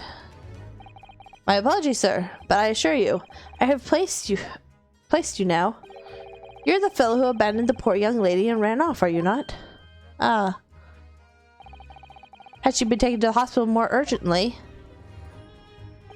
I feel perhaps she would have regained consciousness by now. Oh. But it was unavoidable, I'm sure. We are but human after all. Anyone would have been shaken by such an experience.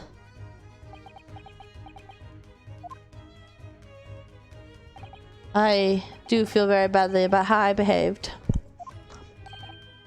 Well, never mind. Now then, what was that you wanted to say to me, sir? Nothing. Ah, priceless. Oh, I am sorry, really, but that was quite priceless. Poor Sasaki-san. Still, on the bright side, you've had extremely entertaining experience without paying a penny, and it would seem you are not even found guilty. But there is no bright side. Whatever do you mean, Mr. Natsume? Even after this, I'm still cursed with the spirits and now by the Reaper. Ah, Lord Van Zeeks. I forgot. You know what facing that man in court means. Even if you're found not guilty, you're still doomed. It will be all right, Mr. Natsume. If the Reaper appears trying to make trouble, I'll protect you. Hiya! Oh no, she flipped us. Oh, now he's terrified. With a perfectly executed Susato takedown. Much as I like being turned on my head, a bit of a warning might be nice next time, Miss Susato. I think we terrified him. So, Mr. Natsume, what do you intend to do now? You mentioned something about recounting your experiences to your friends back in Japan.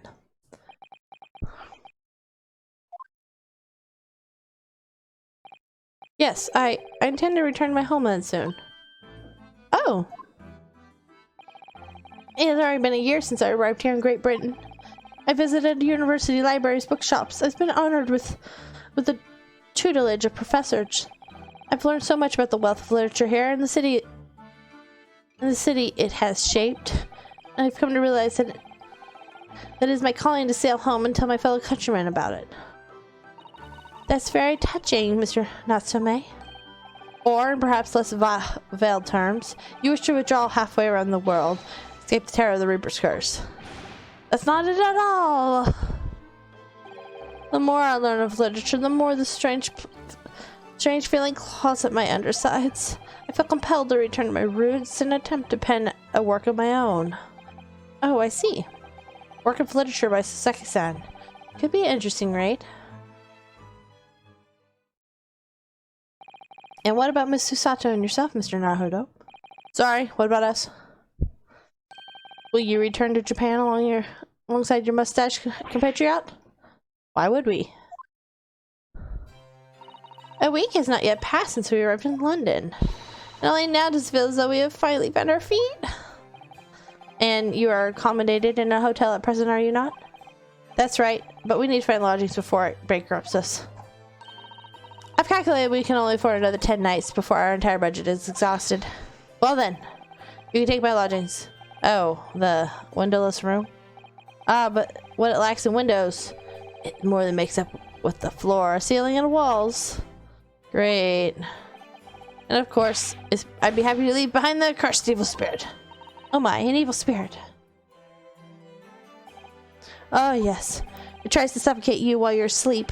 It's an infallible wake-up call.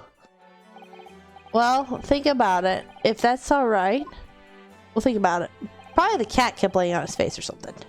Perhaps I can offer a more welcome alternative. Would you consider taking lodgings with me? Really? Yes, yes! Well, a vacancy has conveniently presented itself, though it's up in the attic, I might add. Are you sure it just isn't just a storage loft? I spoke with the landlady about this very morning on the matter of price, and Iris is cleaning the room as we speak. You must come at once. I presume you have no luggage to speak of. Oh, this is simply wonderful. What an honor to be invited to take lodgings in the great detective's office and attic. I'm too overcome for words. So suggesting we look elsewhere is out then. Then it's settled. Iris will prepare a welcome dinner this evening. And you must come too, Mr. Natsume. I insist. I don't know what to say, but thank you, and yes. Wonderful! Then I'll go and complete the paperwork for our formal release, Mr. Natsume. It shan't take long. Somebody's happy. Lockham, I knew that you wouldn't let me down. I'm truly delighted to have met you here in London. Likewise, Mr. Natsume, it's been a privilege meeting you too. Shame that we're going to have to say goodbye so soon. Well, I've come to realize that I belong in Japan. But Lockham, we'll meet again one day. Yes, I'm sure. Hopefully by then, I'll be a successful lawyer. Hopefully by then, I'll be a successful author. Well, my dear fellow, our carriage appears to have arrived. Shall we go, Mr. Naruhodo? Yes, Mr. Shumps. I've little doubt Mr. Natsume will release in time for dinner this evening. Something's going to happen to him before he gets to the house. And so, with Soseki-san's innocence successfully established, and that's what the next chapter is going to be about, figuring out what's happening, I bet. We rode with Mr. Shumps to what was to become our new home. 221B Baker Street. Okay, I'm scared now. Poor. What's going to happen to him? Not there yet? Okay. I hope nothing happens to Soseki. He's not a bad guy.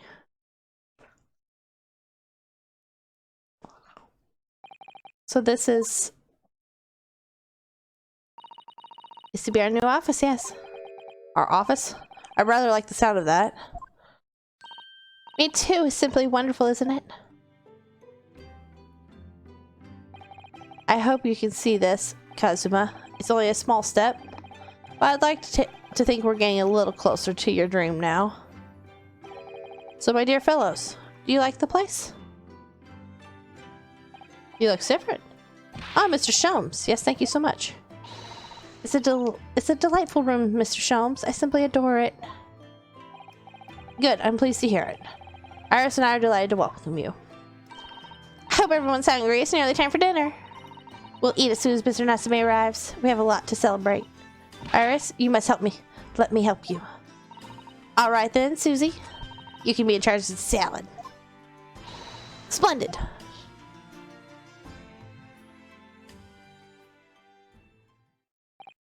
So, Mr. Naruhodo, how does it feel to have your own office in the capital? It's very exciting, actually. I can't help wondering what adventures await us. Ah, those were precisely my sentiments when I first established my office at these premises. Till I discovered the dark truth about the city of London, that is. Sorry? London is a glorious place, full of wonder, opportunity, prosperity, and mirth. But the brightest of the lights cast on the darkest of shadows. Shadows? What do you mean? Well, I believe you're well aware of the murkiness that lies behind London's facade already. So, once again, Mr. Naruhodo, welcome to London.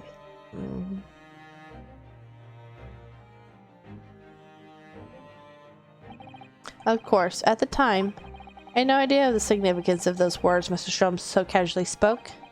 But it wasn't long before my turn came to lift the facade and see the true depths of the murk that lay behind it.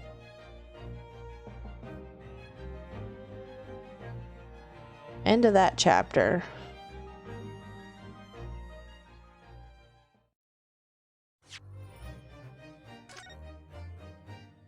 Da da da da. Okay, so we're starting episode 5 next time. So 5. Yeah, so this is the last chapter. The Hounds of Baskerville. I'm going to assume it's a fairly long chapter.